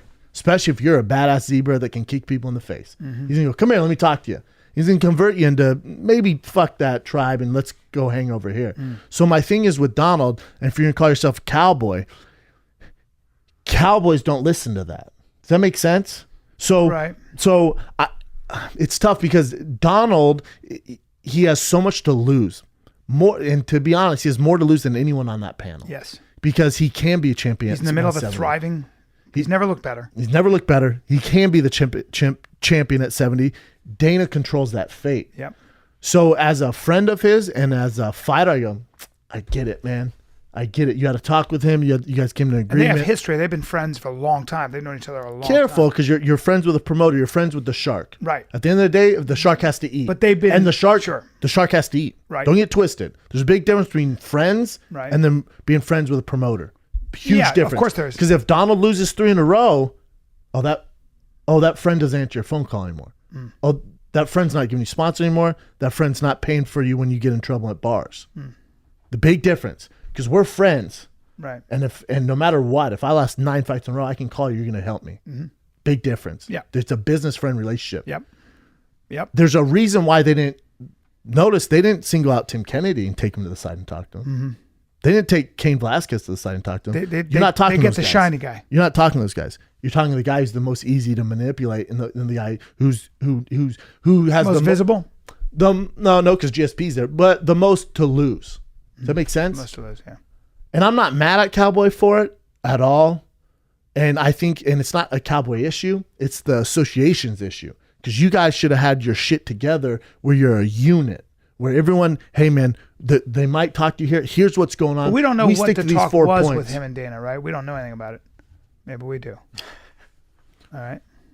I don't know anything. What we do know is Cowboy's kind of like, I didn't sign anything. Okay. I'm not part of the association. You know what I'm saying? There's wavering in his. You know what I'm saying? Tough. He's got a lot to lose. I've never been in that position. You know, he's in the middle of an amazing career. He's making a lot of money, which is what you need to make change. Yep. Yeah. So it goes, right, with unions. So it goes with fighters. So it goes. That's not even the biggest hurdle. I'm not mad at Cowboy at all. I'm not. You got to do what you got to do. The union is suing the association. So they say they want the same thing, but they're not a unit. If you want the same thing, they would get together. The union? What do you mean the union? So there's a union and an association. Oh. The union's mad at the association for whatever reason. I think they're suing them or there's some sort of weird dispute. Both are in their fledgling stages here. Yeah, but it'd be so much better if they were a unit together. Instead, they're fighting. So it's like if you're a lion, you're laughing at the zebras and gazelle fight each other. These idiots. Yeah. And they still got to come up here. Let them kill each other because they still got to get up here eventually. Yeah. It's hilarious. Yeah. And you just let them do it. I wouldn't even, if I'm the UFC, I don't even acknowledge what everyone's talking about right now. I think what you're saying is that important to get your ducks together, important to before you do anything, unified front, important to figure out, to know that there are going to be challenges presented to you as you're trying to make this thing a reality. And unless you're that 300, lift your shield, state of mind, we're all on the same page. We all have our shields up. You can try to penetrate it. Good luck. But we know what we got to do, and we're not wavering from that. You're not doing shit. It's hard enough already. And then you have the guy with the fucked up shield and the fucked up back named Bjorn speaking for the group. With the 300 soldiers, you have that Quasimodo speaking for the group. All right, well, fuck, man. Sorry to go on a tirade there, but it's just it is what it is. You know, I was the same way. Well, time will tell. We'll see how this plays out. You know, we'll see how this plays out. But these are always the challenges that any association or union trying to get together does. Especially it's just business 101 as far as the fundamentals of getting together and being a core unit and being a team. If you can't even do that, your chances of getting anything passed or making any changes. If you can't do this at the starting line, right, you ain't getting over there. Because you're going to have to jump through hell and high water to get there. Right. You guys can't even start. You can't even get past the finish line. Finish line, you'll have to dress the same and have the same goal. Right now, he's in a yellow fucking onesie. You don't even have shoes on. You need a team. You have sandals on. Right. You think we're tubing in the river. You have one eye. Like we can't. You know what I'm saying? It's got to be a tight Navy SEAL unit. Yes. Yeah. One mission. Yeah. Instead, what's your mission? There is only the mission. My mission is to get paid. What's yours? More donuts. Okay, well, that's not our mission. There is only the mission. You know what I'm saying? Yeah. It drives me nuts. Yeah. One unified front. I don't mean to keep harping on it, but. Well, what you're saying is if you want to get this done, because the forces against you are pretty formidable, you better be a unified front. And then we see Cowboy like, hey, man. Hey, bro. Cowboys don't act that way. Well, Cowboy's a fighter, right? Cowboy's a fighter first. Cowboy's a fighter, and a damn good one. That mentality is why nothing will ever change. I hate that shit. They're fighters. Fighters fight. That's true, though. Well, fighters get taken advantage of. Lawyers do. Right. That's why lawyers. Nope. This is the problem. And you and I we can get this if you want right now. Yeah. That's the problem when people go, fighters fight, that's all they should worry about. That's fine, but then you can't complain when you get treated like shit and we get paid fairly and they sell for $4 billion and you guys are making 8% of that. That's true. Fighters fight, though. Fighters fight, bro. It's true. That's what they do. Okay. Football players catch footballs and throw footballs, but they get 50%. Baseball players swing wooden bats and hit baseballs. They get 50%. Basketball players jump in the air and dunk basketballs. They get 53%. Don't give me that shit. Because we are risking our lives. We are changing the chemistry of our brain and our bodies for that 8%. Right. Fighters don't fight.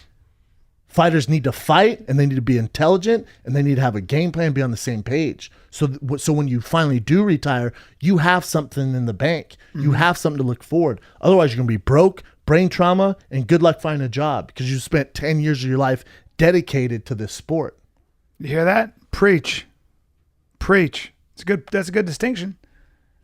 If you want to get more than 8%, don't give me this fighters fight. Because basketball players dunk basketballs and jump in there with their fat dicks. But they get 53%. How do you know they all have fat dicks? I've seen a lot of them. Don't be so I did my research. All right, I don't know. I was trying to break up the animosity there. No, but I mean, you're fired up. No, but you're right. People tell me all the time, bro, come on, fighters fight. But I mean, I've had a high-level fighter tell me that. So what you're saying? I don't care, bro. I fight. So what you're saying is that take responsibility or don't complain. Yep. But everybody complains. Everyone. Okay. And I go, that's fine. So if you guys can do it, but do something right, about it. Right. Don't complain to me. Expect me to come on the show and constantly harp for you guys when you can't even get the same fucking matching socks on. Yeah. And of course, we all know that because business is business, you're going to be taken advantage of until you make them pay a price for it, until you fight for your own worth. And the way you fight for your own worth is what? Not as individuals, but as a unified front. And also, and this isn't a knock on, it's not Dana's job to make sure you guys get your shit together. It's not his job. He's a businessman and he has to make a profit. He's made his money. Yeah, he made a lot of money. But that's his job. His job was not to make sure you guys get equal rights. That is not on his conscience. No. That is not on his pay Not his scale. responsibility. No. That's there's no issue with him. It's the fighters. Yep. And these people go, fighters fight, man. Lawyer's lawyer. What the fuck? Anyways, main event.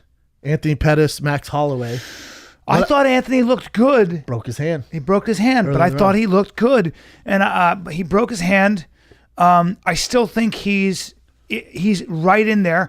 If 45 is a problem, which you said it's not his natural weight class, and turns out you were right, he had a really hard time losing that weight and didn't. So now he's got to go back up to 55. Yeah, he said he's going 55. Yeah. 40. He's no longer at 45. Yeah. He said he's going back to 55, which is the right choice. Look at his loss at 55. I mean, these decisions and split decisions, But if he hadn't broken his hand, which is an if. Still loses that fight. Really? The first fight he's been finished in, too. You know, he's never been finished. Amazing. First fight he's been finished in. Granted, he broke his hand, but, like I said, Max Holloway is like a tidal wave right now. Like, especially with Anthony Pettis going through this hard weight cut and those championship rounds. After that first, second round, Max started to pull away. And granted, Anthony Pettis broke his hand. We saw Anthony Pettis shooting on Max Holloway. Yeah, that's how bad, and having a broken hand probably affected that. Sure. So we can't credit too much to that, but still. See, I thought without last time you saw Pettis shoot. I thought without that broken hand, I thought Anthony was right in that fight and pressing it too, and his best chance to win was his first two rounds, and I thought Pettis might, if he was going to win rounds, was going to win that first. Second one, it was going to be a little back and forth, but Pettis wins the first, second, and then Max Holloway starts to get comfortable, picks up on tendencies, and then just like a tidal wave overwhelms him, which he did. But granted, Pettis had a broken hand.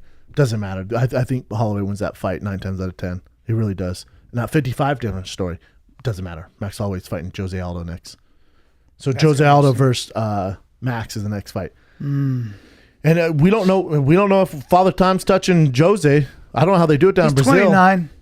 29, but in fighter years, that motherfucker's 59. But he hasn't had, besides with Chad Mendez and Connor getting knocked out. He's had a lot of wars. Don't say it. He's had some battles. Think how long he's been fighting. Yeah, but he's done most of the beating on. That's what you forget when you do that. Think about the camp he comes from. Oh, they train. Think about the guys he trains with. Look at how many wins he has. Beats Frankie Edgar. You know you're how hard that is? You're talking about one of the best of all time. You know how hard it is to beat Frankie Edgar, Chad Mendes twice, Cub Swanson, Ricardo Lamas. Oh my God, is he a killer? Kenny Florian. Frankie Edgar twice he beats. Sick. Chad Mendes, Kenny Florian, Mark Hominick. Hey, scroll down all the way to the beginning where they show him. Faber. So he's been fighting since 2004, sir. Incredible. He's been fighting since 2004. He is incredible. So you're talking about a 2017, 13-year run. My God. MMA doesn't work like 13-year run. MMA doesn't work like that. 13-year run. You forget how long these people are fighting. That's why I'm saying we don't know. Top 5 all time, right? Jose Aldo? Oh, top 3 all time? You have top 3 is an argument. Top 5 for sure. Mount Rushmore, 100%. I got him in top 3. You beat Frankie Edgar twice. I'm putting you in my top 3. You beat Cub Swanson, Uriah Faber. I mean, everybody who came at you, everybody, with the exception of Conor McGregor. And how about Conor starched him? Yep. And Conor planned it. You could see him practicing that move. Starched him. Yeah. He said he's going to come in. I'm going to step back, bang. You could see him practicing. Oh, yeah. Wasn't an accident. Conor starched him. Yeah. And Conor beat Max Holloway. How crazy is that? With a broken, with a torn. That's how knee. good Conor McGregor is. Old school Max, so it'd be a different story if they fought. It'd be more competitive, but still. Anyways, yeah, Jose Aldo is one of the all-time greats. He doesn't get enough respect as it is.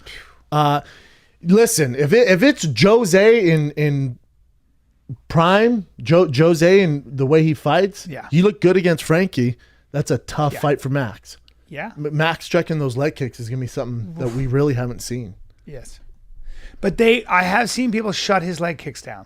Who? Frankie Edgar, who just kept diving into a double leg. I mean, just kept he get kicked to diving, and then there was somebody else. I would say shut him down because he lost the fight still, and he still got him off. Yeah, but there is a way to minimize those. Well, so usually people would say the way you minimize them is to check the kick. Because shooting every time he kicks isn't a way to nullify that. But also, Frankie Edgar's also a world-class wrestler. World-class. Max Holloway's not a wrestler. Right. That's not his foundation. Right. Now, Max is a lot taller, longer. Maybe he keeps him away. Maybe he fights at a different distance. But then again, you see Max fighting mostly like a boxer, don't you? He kicks a little bit, but you see him mostly having to get close to you to touch you. He does. He has great distance management. Yeah. That's his gift. Doesn't hit with a great deal of power. Has some power though. Yeah. Not Conor McGregor style, but he has some power for sure. Yeah. Stopped Anthony Pettis. No one's ever stopped him before. With a broken hand. He's knocked some guys out. With a broken hand. That doesn't matter. Still knocked, still finished. He did it. You know how he stopped Anthony? It looked like he stopped him with body shots, kicks, and boom, boom. Yeah. That's a tough fight to pick. I'm not going to pick it now. Let's let him kind of eat this one up, but that's a tough fight, man. Yeah. It's a fun one. Yes. It's a big challenge. When Jose Aldo if he beats Holloway, that's when you already know what a great champion is. But that's I wonder when they want to plan on doing that. Hopefully they don't send him to Brazil. That'd be the worst thing to do to Max. How about do a fight night for a world title in Hawaii? How about that? And you put BJ Penn on the card. Put BJ Penn, Travis Brown, any other Islanders? Mark Hunt is from New Zealand. Andre Feely, is he Hawaiian? I think so. There's not a ton of Hawaiians though. But either way, Max Holloway and BJ Penn would sell that bitch out. You could do it where they do the Pro Bowl out and be just fine. Mm-hmm. Every Hawaiian would go to that. Might have to go to that one if they decide to do it. Either way, it's a great night of fights. Great. And then there was that Albany card, which was terrible, but we won't have to get into too much. The Black Beast one and that Francis, the Predator. Yeah. Just, you ever seen that guy? That Francis? You've seen him. You're talking about his body, the giant black guy? Yes, I have. It's weird. You think Black Beast and that Francis should fight, right?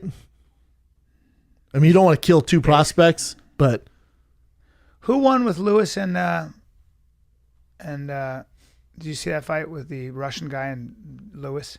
Who are you talking about? The giant black guy, Lewis. What's his name? Mark Lewis. What are you talking about? Lewis versus Abdur Kimov. Derek Lewis, the Black Beast. Yeah, Derek Lewis. He won. Hey, bro. Oh, that's the Black fucking Beast. He's not from France. We're talking about two different guys. Yeah. One guy's name's Francis. Right. From France. He fought the same card. Okay. Who's that guy with the long hair who looks like Czech Congo? But that's who we're talking about. Oh, yeah. Beast. That's what I'm saying. So they found the same card. Okay, both okay, won. I got you. Okay. Yeah. So I don't. Why not make those two fight? Granted, they're both your up and comers. You know. Francis Ngannou. He's a monster. Derek Lewis said he wants Travis Brown or Mark Hunt. You're not getting Mark Hunt because he's in horrible position right now with the UFC. And I don't think he's fighting because the whole Brock Lesnar situation. So he asked for Travis Brown. I could see him doing that because Derek Lewis, he's a fun fighter to watch, and he's really good on social media as well. Fun guy on social media as well. So I could see them giving him a big name like Travis Brown. Tough fight for Derek Lewis because who's the toughest guy he fought? Matt Mitrione. Matt starched him. Yes, So he hasn't beat anyone very Matt good. was going to come out to my show in Fort Lauderdale, but he trained for Fedor. Yeah. Proud of him. Go ahead and miss that show and let's go ahead and train. Yeah, go ahead. Go ahead and miss Bryan my Count. show Go ahead and train for Fedor. Let's get you trained. Biggest fight of his life. Biggest fight of his life. You know we're on video too, B. So, yeah, that card's whatever. Woo! Well, big boys. Night, man. And then in boxing too, you had Crawford fight. You had Anthony Joshua fight, and so Anthony Joshua is supposed to go all the rounds, and it's supposed to be this big test for him. Starts the guy in 3 rounds. Klitschko jumps in the ring. They're fighting. It's announced. What? It's next April. Did Klitschko jump in the ring dramatically, or he just walked in? You know him. Yeah. And then he got on the mic and went, "Who wants to see Big Show? Olympic gold medal." Granted, they're in England, and Anthony Joshua's probably the biggest star besides David Beckham right now. Yeah. He goes, "Who wants to see Big Show? Olympic medalist." Yeah. The crowd's all, "The fuck out of my face, bro." By the way, couple good-looking fellas, too. Couple of modeling contracts. Well, you're talking about a couple 1-2 genetic freaks. I've never seen anything like it. Anthony Joshua is so stupid handsome, and then with that body, it's so stupid. But we've seen black guys like him. I'm more impressed with Klitschko. Yeah. A giant Russian shredded? Yeah. Klitschko is... It's a tough fight for Joshua, man. It's time. It's a good fight for him. It's a little scary. And they're doing it at the Wimbledon, right? Klitschko, by the way, Father Time's touching on Klitschko, by the way. He's looking a little older. Oh, he touched him last fight? Yeah. Father Time went, "Hey! Let's go drink some vodka, my man." And Klitschko went, "Nah, I'm going to do one more." He went, "All right." Look at that. Why wear clothes, Anthony? Always be naked. Sponsored by Under Armour, man. Yeah, he destroyed Molina, which is supposed to be a tough fight for Anthony. I'm a little scared for Anthony. I think Anthony's get it done for sure. I think he ends up beating him because, like, his Father Time definitely has passed him up. I just think that it's a scary fight for him, and it'd be good for him to go rounds. Or he starches him, then fights Wilder next. Look at that. Good looking dudes. Somebody's at Very our door. good. Someone's at our door. And we're back. He had to pee. Brennan had to pee. Hard. This Christmas hard. blend is. Yep.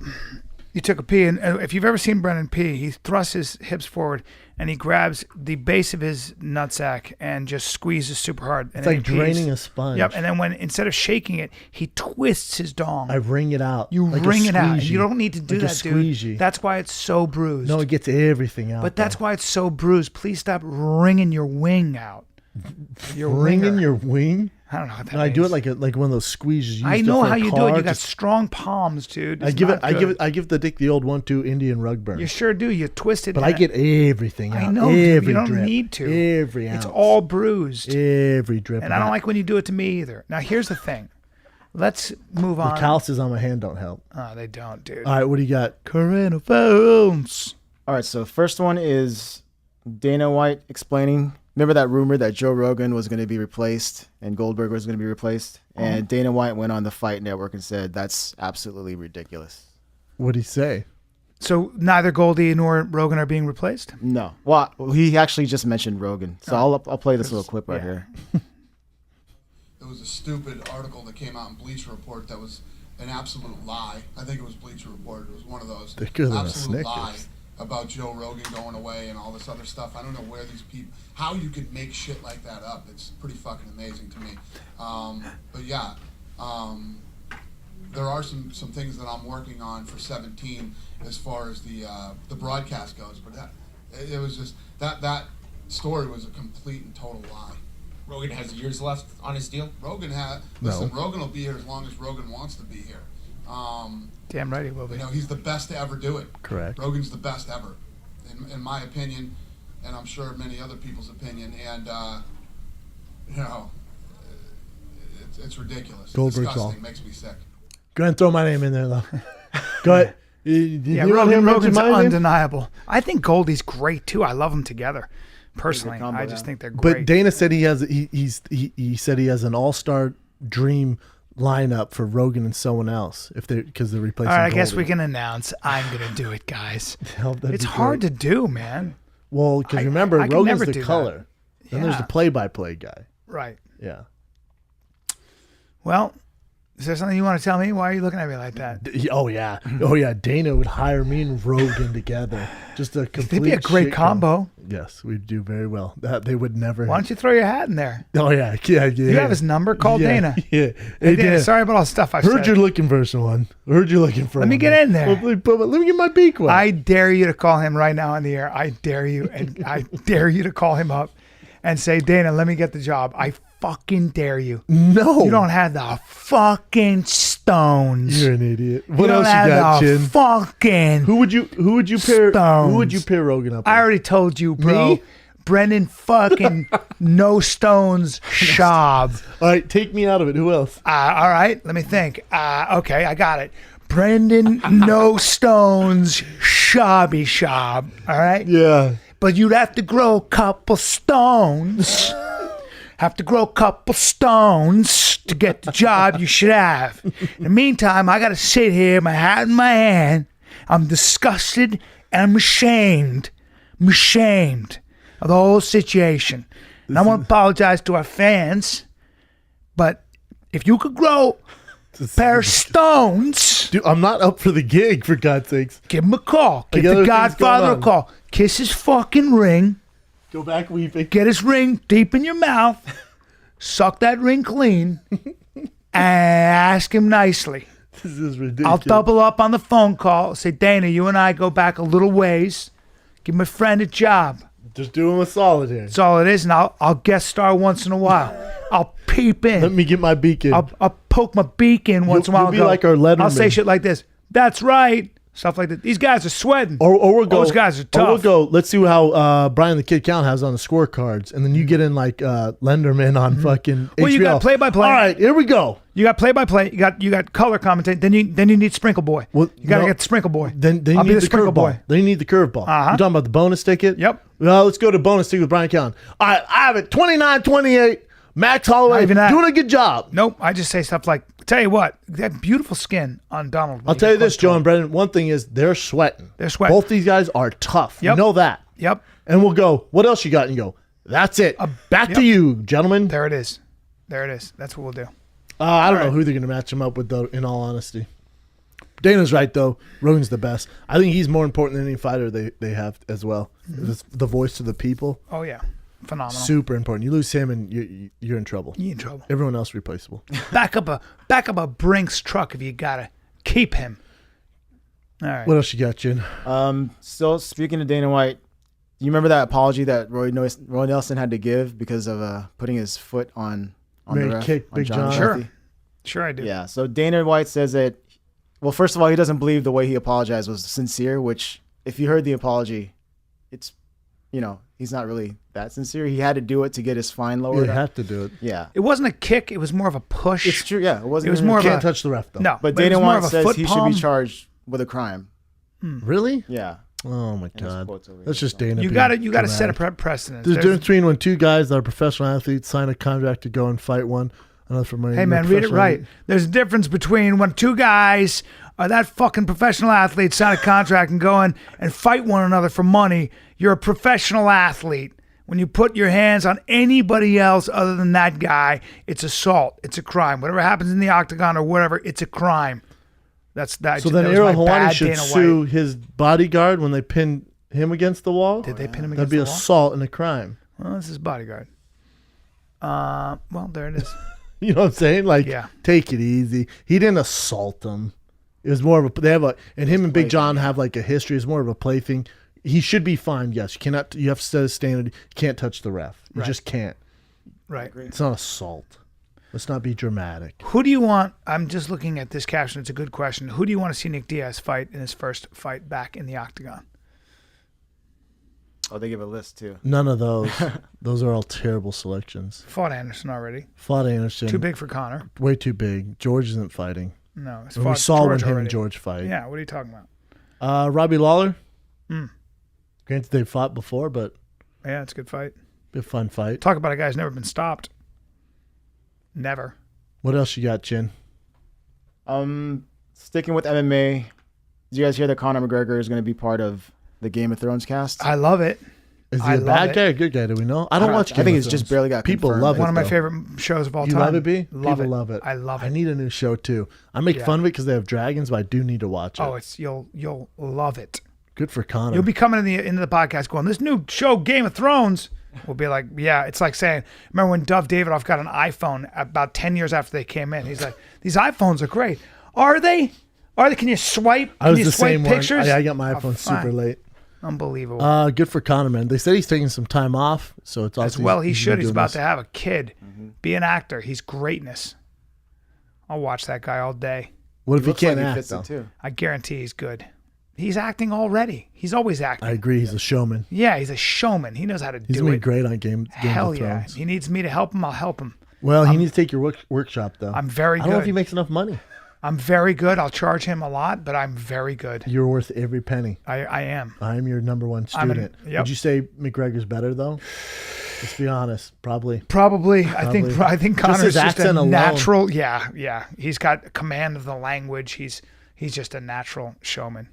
I would make friends with him, and I would fire you from your spot. Well, you'd probably turn into one of his servants, like Entourage. They'd be like, Probably. hey, clown, you're on the payroll. Although I'm older, so They show no mercy. And when he did our podcast, he looked at me after we left, and he goes, You're "It was so weird." inspiration. He goes, "I look up to you," and I went, "Thanks." He goes, "No, I'm serious," and he looked me in the eye. See, I thought he was quoting Braveheart because he looked at me and went, I love you. I always have. I went, Yeah, did no, he just quote Braveheart? yeah, he did. He goes, "I love you, always have." And I went, whoa. Always will. Oh, that's a great quote. And he went, I'm serious. Serious? I went, oh, No, because we said, "Oh, Braveheart," and he goes, "Braveheart, never saw it, never seen it. never seen it. I love you. Always have. I went, well, why did he say that to Bryan? I love you, always have, always will." Yeah, that was a weird moment. He said always will. And I was like, I'm going to need you to leave. Yep, and he's my friend. He made it past me. He tucked his thumb, and he duck winged my undercarriage. Well, his Irish thumb went right to your asshole. Yeah, well, that's, and I didn't want to get into this. Well, I thought it was like luck of the Irish. Well, you know type of why? thing. Because I wear a flap. You know, I wear a flap. I got a Yeah. Velcro flap on my backside, Yeah, so I just don't in have to case pull my action. pants down. Yep. Just so I can poo poo properly. Well, or and in case action starts flying your way. there's a bar I go to sometimes, but the point is that They close it now. He goes, "Let me see that Velcro flap," like that. I went, "What?" And then he went, "Pick a spot on the wall, kadoosh, right up there." And they whisper in your ear, I loved you. I always have. And then he told me that my prostate was flat as a pancake, and I don't have to worry for a while. Then Lucky Charms in that asshole. All right. What else you got, Chin? All right. Well, you guys have seen. Every time we try to not go there, we always go there. Well, I feel Ryan Reynolds, who's my younger, better-looking brother, and does everything I do better, and that's saying a lot. He's as so good as check it gets. out. It's the first superhero movie nominated for a Golden Globe. Great movie. All right, it's Oscar or Golden Globe. Golden Globe. Yeah. Boom, big deal though, because the I movie's so loved it. creative. I loved it, and I loved him. I when I saw it in the theater, I was like, all right, a little too gimmicky, a little too jokesy. But now I'm watching it on because I watch movies over and over, like a Psycho. If it's playing, I've seen it before because I'm comfortable with it and I know what to expect. I love it way more now.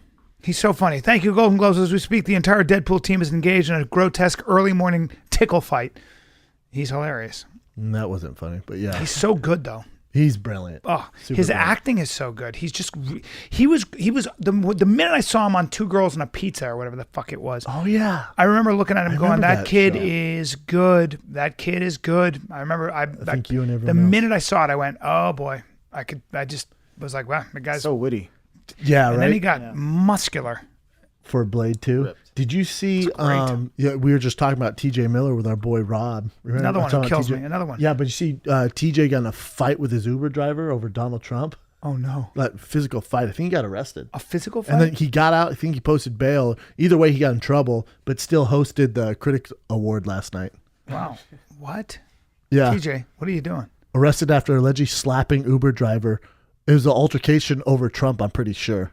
All right. What's it say? Here's a current event for you. How ridiculous looking is he? But keep going. Argument about President-elect Donald Trump. Slapped the driver on the head and was arrested for battery. So he's probably like, see you later. Yeah. And like hit him, but he didn't like sock him. No, TJ's not a fighter.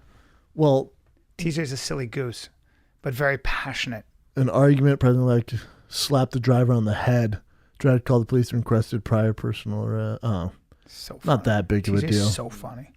TJ's another one who's funny so effortless for him. TJ, you We're know, just talking about him, and then I see that. I'm like, Word. God damn it! You know, who else is a great actor like Kevin James. These guys, there's something about them. It's like they never even had to take a lesson. They just had it. They're just good. It's like I was talking to Rob Riggle a few weeks ago, and I was like, oh, because he was in the Marines and in college. He's like, all my friends were like, dude, you're hilarious. You should try acting. He's like, cool. Came to Hollywood and just started booking gigs. That's it. I'm like, because I'm always interested in that. Like, oh, did you guys take acting class? What'd you do? You know, I'm trying to do my thing. And Rob's like, oh, no, my friends told me I was funny, and I just started to kind of do it and fell into it. Yeah. I'm like, you're not properly trained? I don't know about TJ. TJ may have been trained. I think TJ may have, spent a lot of time. I don't know. But he still has My feeling is he was, but he's just, I know he did a lot of improv. I know TJ's trained, like TJ. Yeah. You don't get that good without it. Isn't it interesting though? Guys who are just like, oh no, I decided to Kevin James, as far as I know, was just doing stand up. He might have taken a couple acting classes, but you want to talk about natural. I feel like stand up guys do so much better in acting because they're. It depends. Well, let's just go through the list. But think of a lot of guys start stand up who became. Think of the most famous guys. Yeah. Kevin Hart, stand up. Yeah. Jim Carrey, stand up. Yeah. Adam Sandler, stand up. Robin Williams. Judd Apatow. Robin Williams. Eddie right. Murphy. Chris Rock. Michael Keaton. Yeah. I'll give you another one. How about homeboy? Oh, what's an Australian bird? Was improv. Eric Bana. Yes. Eric Bana. Eric Bana. Comedy first. Yeah. Yeah. No, you're right. You're 100% right. For whatever reason, that relationship just is easier for them because you're doing characters. It depends on the kind of comic you are, but you're doing characters and you're communicating with it's.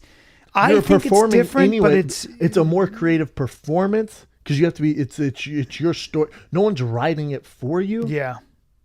I don't know. Isn't it weird, B? Yeah. Now, don't get me wrong. Most comics can't. But there is a common denominator there. Yeah. A relationship where if depending on the comic, they seamlessly. You'll also see them. Ellen. You'll also see a lot of those people. Yeah, you'll see a lot of those people. Not a movie star. Horrible example, Bryan. Slap yourself. But you will see that a lot of those people wanted to be actors. Like Kevin Hart, they all got into stand-up. I would guarantee. I know it. I know. Bryan Callen. Yes. You got into all of them. You wanted to be an actor. All of them. For you have to do both. wanted to be actors way before they wanted to be stand-ups. And you know what proves that your theory correct? How many of them went back to stand-up after they made it in acting? Most of them go, I'm good. Yeah, almost none of them. Look at Steve Martin. That's right. And Steve Martin's another example. All wanted to be actors. All of them. Eddie Murphy. Think how famous he got. And I was like, That's I'm right. good. Never man. went back. But then you look at a guy like Joe Rogan, Dave Chappelle. Joe Rogan's Joe's always been a pure stand-up. He didn't really ever like acting. No. And I remember the day he quit. Stand-up. The director asked him to do something, and he goes, I'm not going to do that. And they go, what? It was a big director for a really big movie. He goes, I'm not going to do that. I'm not going to do that. And walked out. And they called his agent outraged. And he goes, called me up. He goes, I think I just quit acting. I went, hilarious. All right. And there's some guys who, they make it in however they can doing stand-up. They get a name there. Then they get their big break. Now, see ya, stand-up. Yeah. And you can tell it wasn't their passion. Because certain guys, that's their passion. Yeah. Like even if you, let's say you get the spin-off, and let's say you're the next fucking Beetlejuice. They do a remake of Beetlejuice. You're still doing stand-up. I'm still doing stand-up. Yeah. Because I love writing. I love coming back every year with a different act. I like the writing of it. I like trying new things. That never gets old. To your theory, I think you're right. Yes. They want to be actors, then they did stand-up, and then... Yep. What were we talking? Were we on current events? Yeah, we already did like 4. Yeah, that's good, brother. Got me a nice drop in knowledge for us. Do you? Why don't you drop it on us? Why don't I drop it on? Why don't you drop that knowledge like you dropped it on that French hooker? I'm gonna do that. I was a pretty personal story there. I'm feeling a little vulnerable right now. I mean, I'm a little appalled at myself. I'm like, hey, dude, you have kids. Why did you tell that story? I don't know, man. I just decided to tell it. We're not editing it. Some days I just feel honest, and hey, listen, you guys want to listen to The Fighter and the Kid? You're going to get the real Bryan Callen. You kicked it off early. I kicked it off. And I didn't really have to push for it. No. You kind of were just like, hey, bro, I was in France one time, got this hooker. I was like, oh, yeah? Dirty, huh?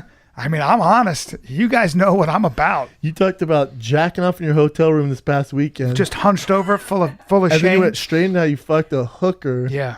In France. Yeah. Yeah, I got some problems. Listen, you're gonna get but I didn't ask. No, you're gonna get the. It's just you off the cuff. You get the unadulterated raw Bryan Callen. It's not like all my friends know who I really am. The world now. I mean, I put it out there. Listen, if you don't like me anyway, I'm gonna read you a great. I want you to. This is a quiz, little quiz. Oh yeah. Oh yeah. I love the quizzes. A study of new diagnosis of kidney cancer in 3,141 counties of the United States reveal a remarkable pattern. The counties in which the incidence of kidney cancer is lowest are mostly rural, sparsely populated, and located in traditionally Republican states in the Midwest, the South, and the West. What do you make of this? Why do you think that is? It's something in their diet, huh? That would be one guess. What would you say? Because I'm going to give you another fact after this. I'd say it's in their diet or the water they're drinking. Good. Less stress level there. Mm-hmm. Well, good. All good. I have another. But I have none another of them are stat. right. I have another stat. I'm going to read it again. I'm going to read you another stat. In the same counties in which the incidence of kidney cancer is the highest in mostly rural, sparsely populated, and located in traditionally Republican states in the Midwest, the South, and the West. What do you make of that? Alcohol. Well, it's the highest and the lowest.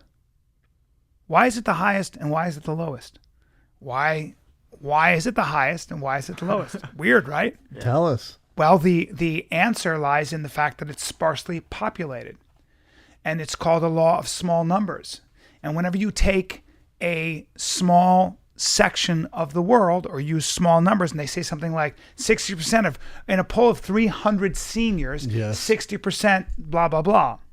Whenever you say in this particular trial with our particular, I mean, they've done this with energy drinks. Energy drinks are really good for depression in children. Really? How big was your sample? 3. When you take a sample and you do you take sparsely populated populations. Because you want to favor you are going to get patterns. You're going to get grouping patterns. What people don't realize is that whenever you have random, incidences, you're going to get patterns. So when they talk about a hot hand in basketball, mathematicians and statisticians will tell you that doesn't exist. They don't tell you you don't have a hot hand. In any statistic, you're going to have groupings. In World War II, when the Nazis were bombing London.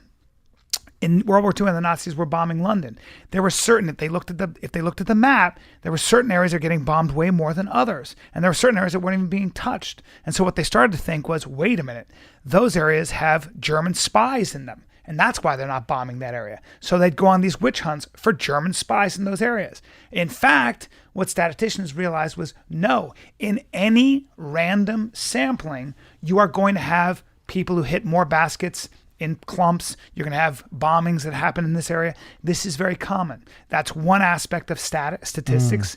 And the other statistic is if you are going to draw conclusions on a study, that study had better be very, very wide. Big. It better be wide. You cannot draw conclusions based on, and here's another great example. So what behavioral psychologists are finding over and over again, and I have trouble with this, is that punishment does not work in getting people to perform better, but positive reinforcement and encouragement does.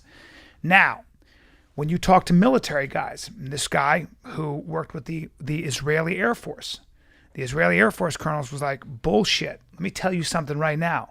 When my guys do a shitty maneuver and I yell at them, they get better. Yeah, so you don't know what you're talking about. I agree. Okay? Now they were wrong. Why were they wrong? Why is it that when you punish somebody for doing shitty, if you're a boss, they get better? Doesn't it depend on the fare? It's called regression to the mean.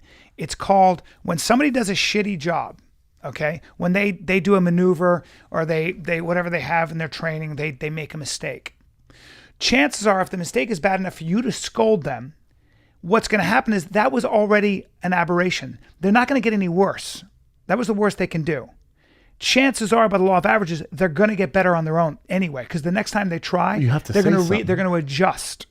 So what happens is, if over and over again with experiment after experiment, what they find is that people who, when you do a bad job and you yell at the person, they are probably going to automatically correct that mistake on their own because Without people regress back. They regret. It's called they come back to it in average performance. I think it depends what the they is, come back to it. They come back to an average performance. So of course it depends. But if you're talking about military maneuvers, then you have pilots that are working on something over and over again. Just like when you're a fighter, some days you're gonna have a shitty day. Okay, it's not gonna be clicking. The next day, you're probably, if you had a really bad day that day, chances are, if you've been doing it for long enough, the next day you're going to be probably, your chances of being a little better than you were yesterday because that was such a bad day are pretty high. I get what you're saying, but let's say you're in the military and you're a sergeant and you sent guys that way when they should have went this way, and you keep making the same mistake and you're losing lives. We can't be like, brother, come on, man. I know you're trying. Let's keep it positive. That's very true. That might mean the guy's not good at his job and you got to fire him. Correct. Right? I mean, correct. That's see, I don't think you can be positive. And people say that's the way you should do with kids too. I don't agree with that. I think there has to be a balance. And Grant, your research probably says different. Well, but I have, remember I said I have trouble with this because for me, my natural inclination is to be like, because you know when I get better, when people go, hey, wake the fuck up. Me too. And I go, oh yeah. Me too. I don't get better. Yeah. But also, like in the NFL, if the quarterback keeps throwing an interception, they go, it's all good, baby. Yeah. We get the next one. Huh? Yeah. Oh, bro, I know you meant it. Great throw, by the way. You threw to the wrong guy. Great throw. Let's just try and work on that. However, that's a good example, though. That's a good example because with quarterbacks, so the idea would be if a quarterback is having a bad 3 games and throwing wrong, if you come at him and you add pressure, this is just the psychologist's point of view from their research. When you come to someone in a high pressure job like that, or in sort of Top Gun fighter pilot, high pressure. When you add to more pressure? Yes, what they find is that sometimes it can create. So here's a classic example. See, because I think let's say, especially a guy that, let's say you have a first round draft pick, and he's throwing an interception. You're like, I'm trying to be positive here, and he keeps doing it. That guy didn't get to that level by people kissing his ass, tell him everything's fine. No, but what you would do, can I tell you what you do as a coach? You do this. You wouldn't scold him. What you would do is this, if you're a good coach. You would say, hey, we're having some problems here. Let's make some adjustments. Correct. Here's how to get out of this. So as your job as your teacher coach is to say, so it doesn't mean you don't correct. What I'm talking about is punishment. Ridicule. I'm talking about punishment and yelling at your recruit. So what they find is when you yell, you pile on more pressure. That makes sense. sense. When you instead say, hey, having off days here. Having off days. Let's make some adjustments. All right. I got it because this isn't working. Well, now you got a problem because now they're having resistance, right? But those are high pressure jobs, and those guys do well under high pressure. But so check this out. Very weird, so they've done all these fascinating. There's some fascinating books. I think one is called In Search of Excellence. Another book is called and they looked at these guys who are professors of business, and they really study all the data, and they basically say, if you want to run a good company, here are the patterns we have established with good companies. Let's look at what you have to do to run a great company. And so a lot of companies will mirror and mimic this. They'll study these books and say, okay, guys, we got to make some changes in our management practices. What's kind of fascinating from all the studies is the companies that these books, the most famous books, took as examples, ended up regressing back to the mean. And why? Why? Was it? So the question becomes, they use Google as an example. The question becomes, were these companies really, really successful? They were successful, first of all, because they had some talent, because they were doing the right thing. But there are so many companies that don't make it, even though they got all their ducks in a row. Well, why? A huge part of success, what they find, is also a factor. A huge factor is what other companies didn't do. The opportunities other companies didn't take and exploit. So the big point in all this is that talent, luck does play a part. The other things that you have no control over. What happened to the world as you were moving in a certain direction? Timing. Yeah. So all these companies that they studied as examples of great companies, I think it was, I can't remember the number of years, but say 2 or 3 years later, came right back to performing stock-wise the way the bad companies were or were performing on an average basis. Really fascinating. So it's called regression to the mean. And the old saying, punishment doesn't change behavior, it suppresses behavior. Make a good employee. I think you have to have a balance, right? You've got to, if you're going to punish, it's rather than punish, correct. Can't be all punishment. Correct. Yes. Right? Correct and then punish. And then punish. Well, correct because if then they don't punish because you're I don't want to say filthy, punish because you're a filthy little dirty animal. And why do you punish? Because it feels good in your heart and in your hand. All right? So punish if you must, but no, it's not going to necessarily improve performance. That's my dropping knowledge. Nice. Boom. What now? We got some fan questions, sir. Oh, fan questions. Fan questions. Fan questions. Fan questions. Fan questions. Go ahead. That Patron. Everyone keeps asking where that Patron came from. Our boy Rob. Rob Corddry gave us some. God bless Rob Corddry. We're not drinkers though, but someone open up one day. I'll drink some of that. You not will now, but later. I don't think I've ever seen you drink. Can't do it at 2 p.m. My whole day will be shot. One shot. Well, me too. I'd be wobbly. I'll gargle with it. Go ahead. All right. IDAN SV. Ever since I started listening to podcasts, this one, JRE, I noticed my ability to articulate and synthesize ideas. My ability to articulate and synthesize ideas has gotten so much better. Do you think it's directly related? If so, should more people use this outlet for educational purposes? Well, I'm glad to hear that, and I hope I've been a positive influence. I think anytime you're trying to formulate a point of view, formulate a philosophy, create a bedrock that you can anchor into when the wind starts blowing you in a direction that you don't agree with, but you don't know how to articulate.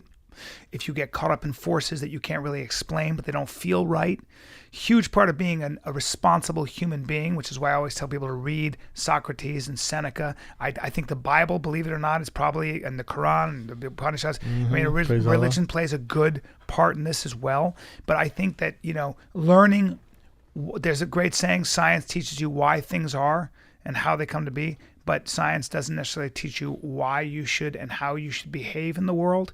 So you need a good moral, Hey, bro. So you got to help him out. So he's saying his podcasting helping him articulate and be smarter. I hope so.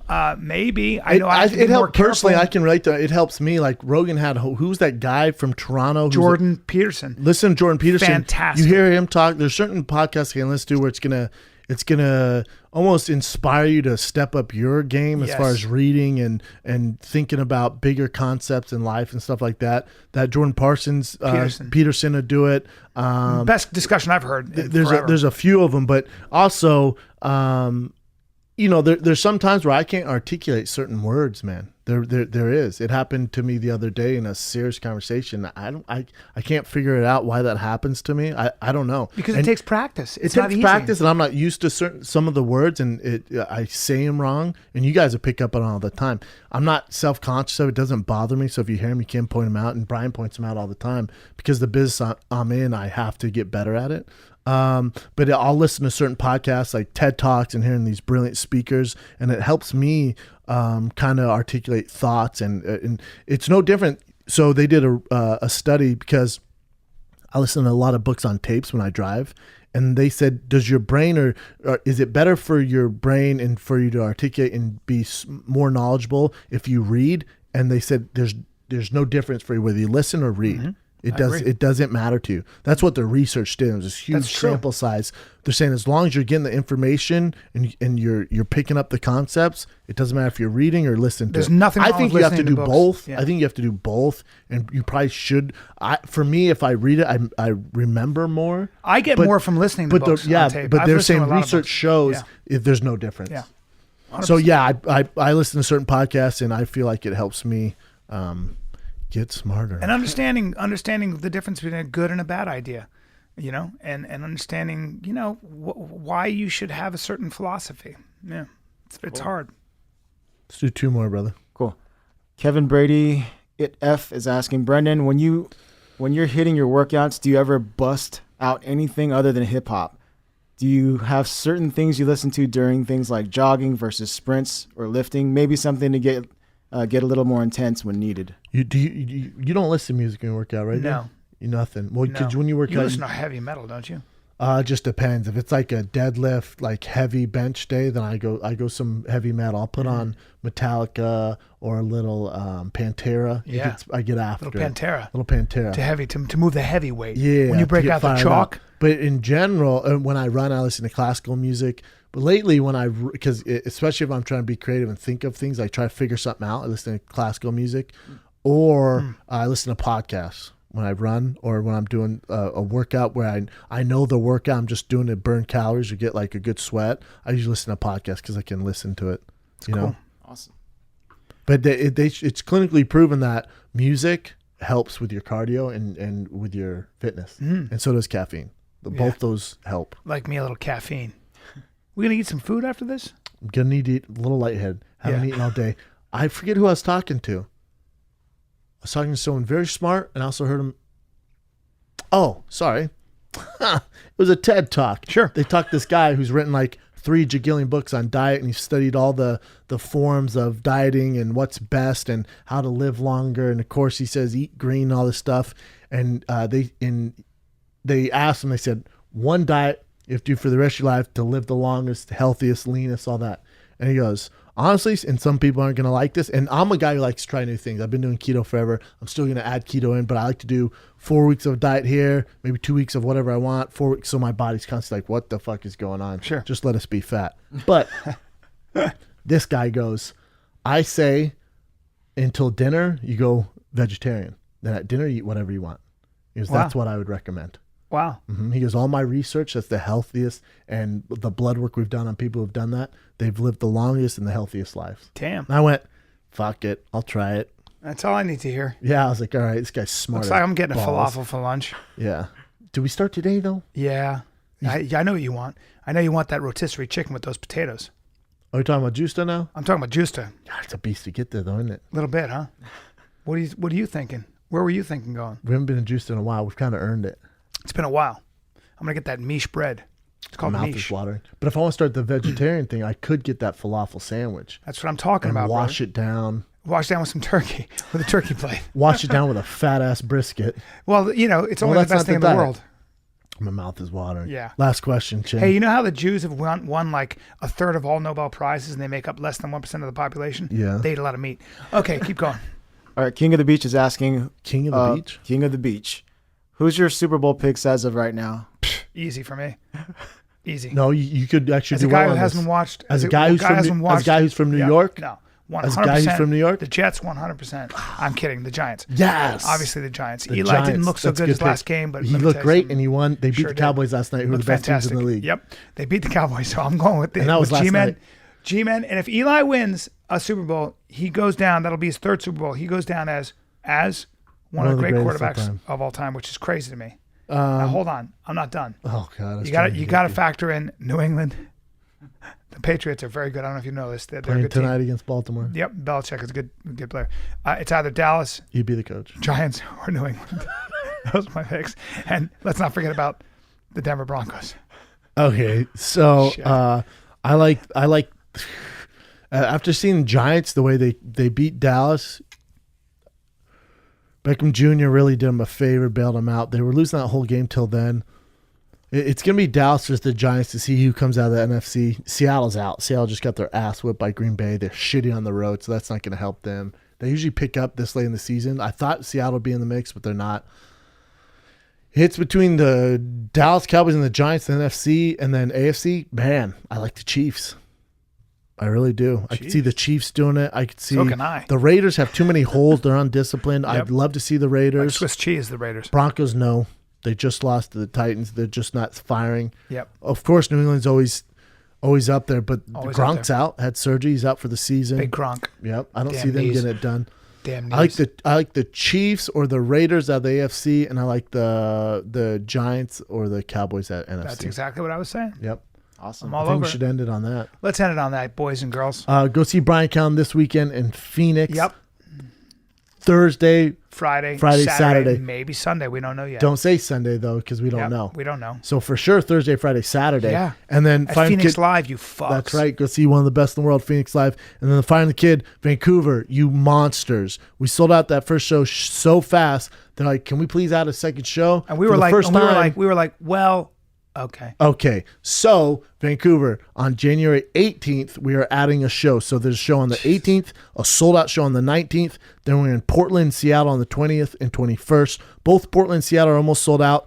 Go get those tickets. Both those bitches will sell out. I keep telling you guys, and you guys get upset when they sell out.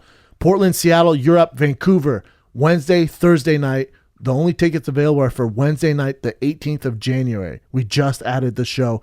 Go to my Instagram right now, or go to TFATK, or go to the Fire Kid Instagram as well. I mean, how many tickets did we sell in Vancouver? It's crazy. 800 in like 6 hours or something. It's ridiculous. What can you do? All right. Listen, Canadians, we love you. And then this week as well, the Fire and the Kid Army shirt. Do you really want to bet against us in gray and army green? Olive green dropped this week. And Abbott Kenny Fight Club hoodies, the multicolored hoodies drop, and the sweatshirts. I didn't know we were getting hoodies. And gray, yeah. I need hoodies for my training. We'll see. I keep my body warm. But all those drop this week. Stay tuned for when. I think we're going to aim for Wednesday, to be honest. Jay Schaub's been in Mexico playing grab ass. Yeah, by the way. So I'm waiting on him. I'm texting this son of a bitch. I know, right? And I get a call. I'm in Mexico. Hey, bro. What's he doing? Skimming a little cash off the old merch? Yeah, he's using our merch and taking us to Mexico. I need to check that fucking dude's fingers, because I guarantee they're sticky as it gets. Sticky. I'm gonna have that guy dip his fingers in a bunch of feathers, and if any fucking feathers are stuck to his fingers, I got a problem. Sticky now, hands. He's a big kid and he's got an anger issue. You can take him so out. he might beat the fuck out of me. So I'm gonna need you to get my back on this. But if I see he's gonna dip his fingers in a bowl of feathers. All right, guys. tfatk.com. I'm going to say it now. Wednesday, we drop all the new merch. If you're listening to this right now, Vancouver, go get your tickets for the January 18th. Then Portland, Seattle. You don't get them if you don't like laughing. And then Calenton, Phoenix, Thursday, Friday, Saturday. tfatk.com for everything you need. This is the Fire and the Kid. We're out.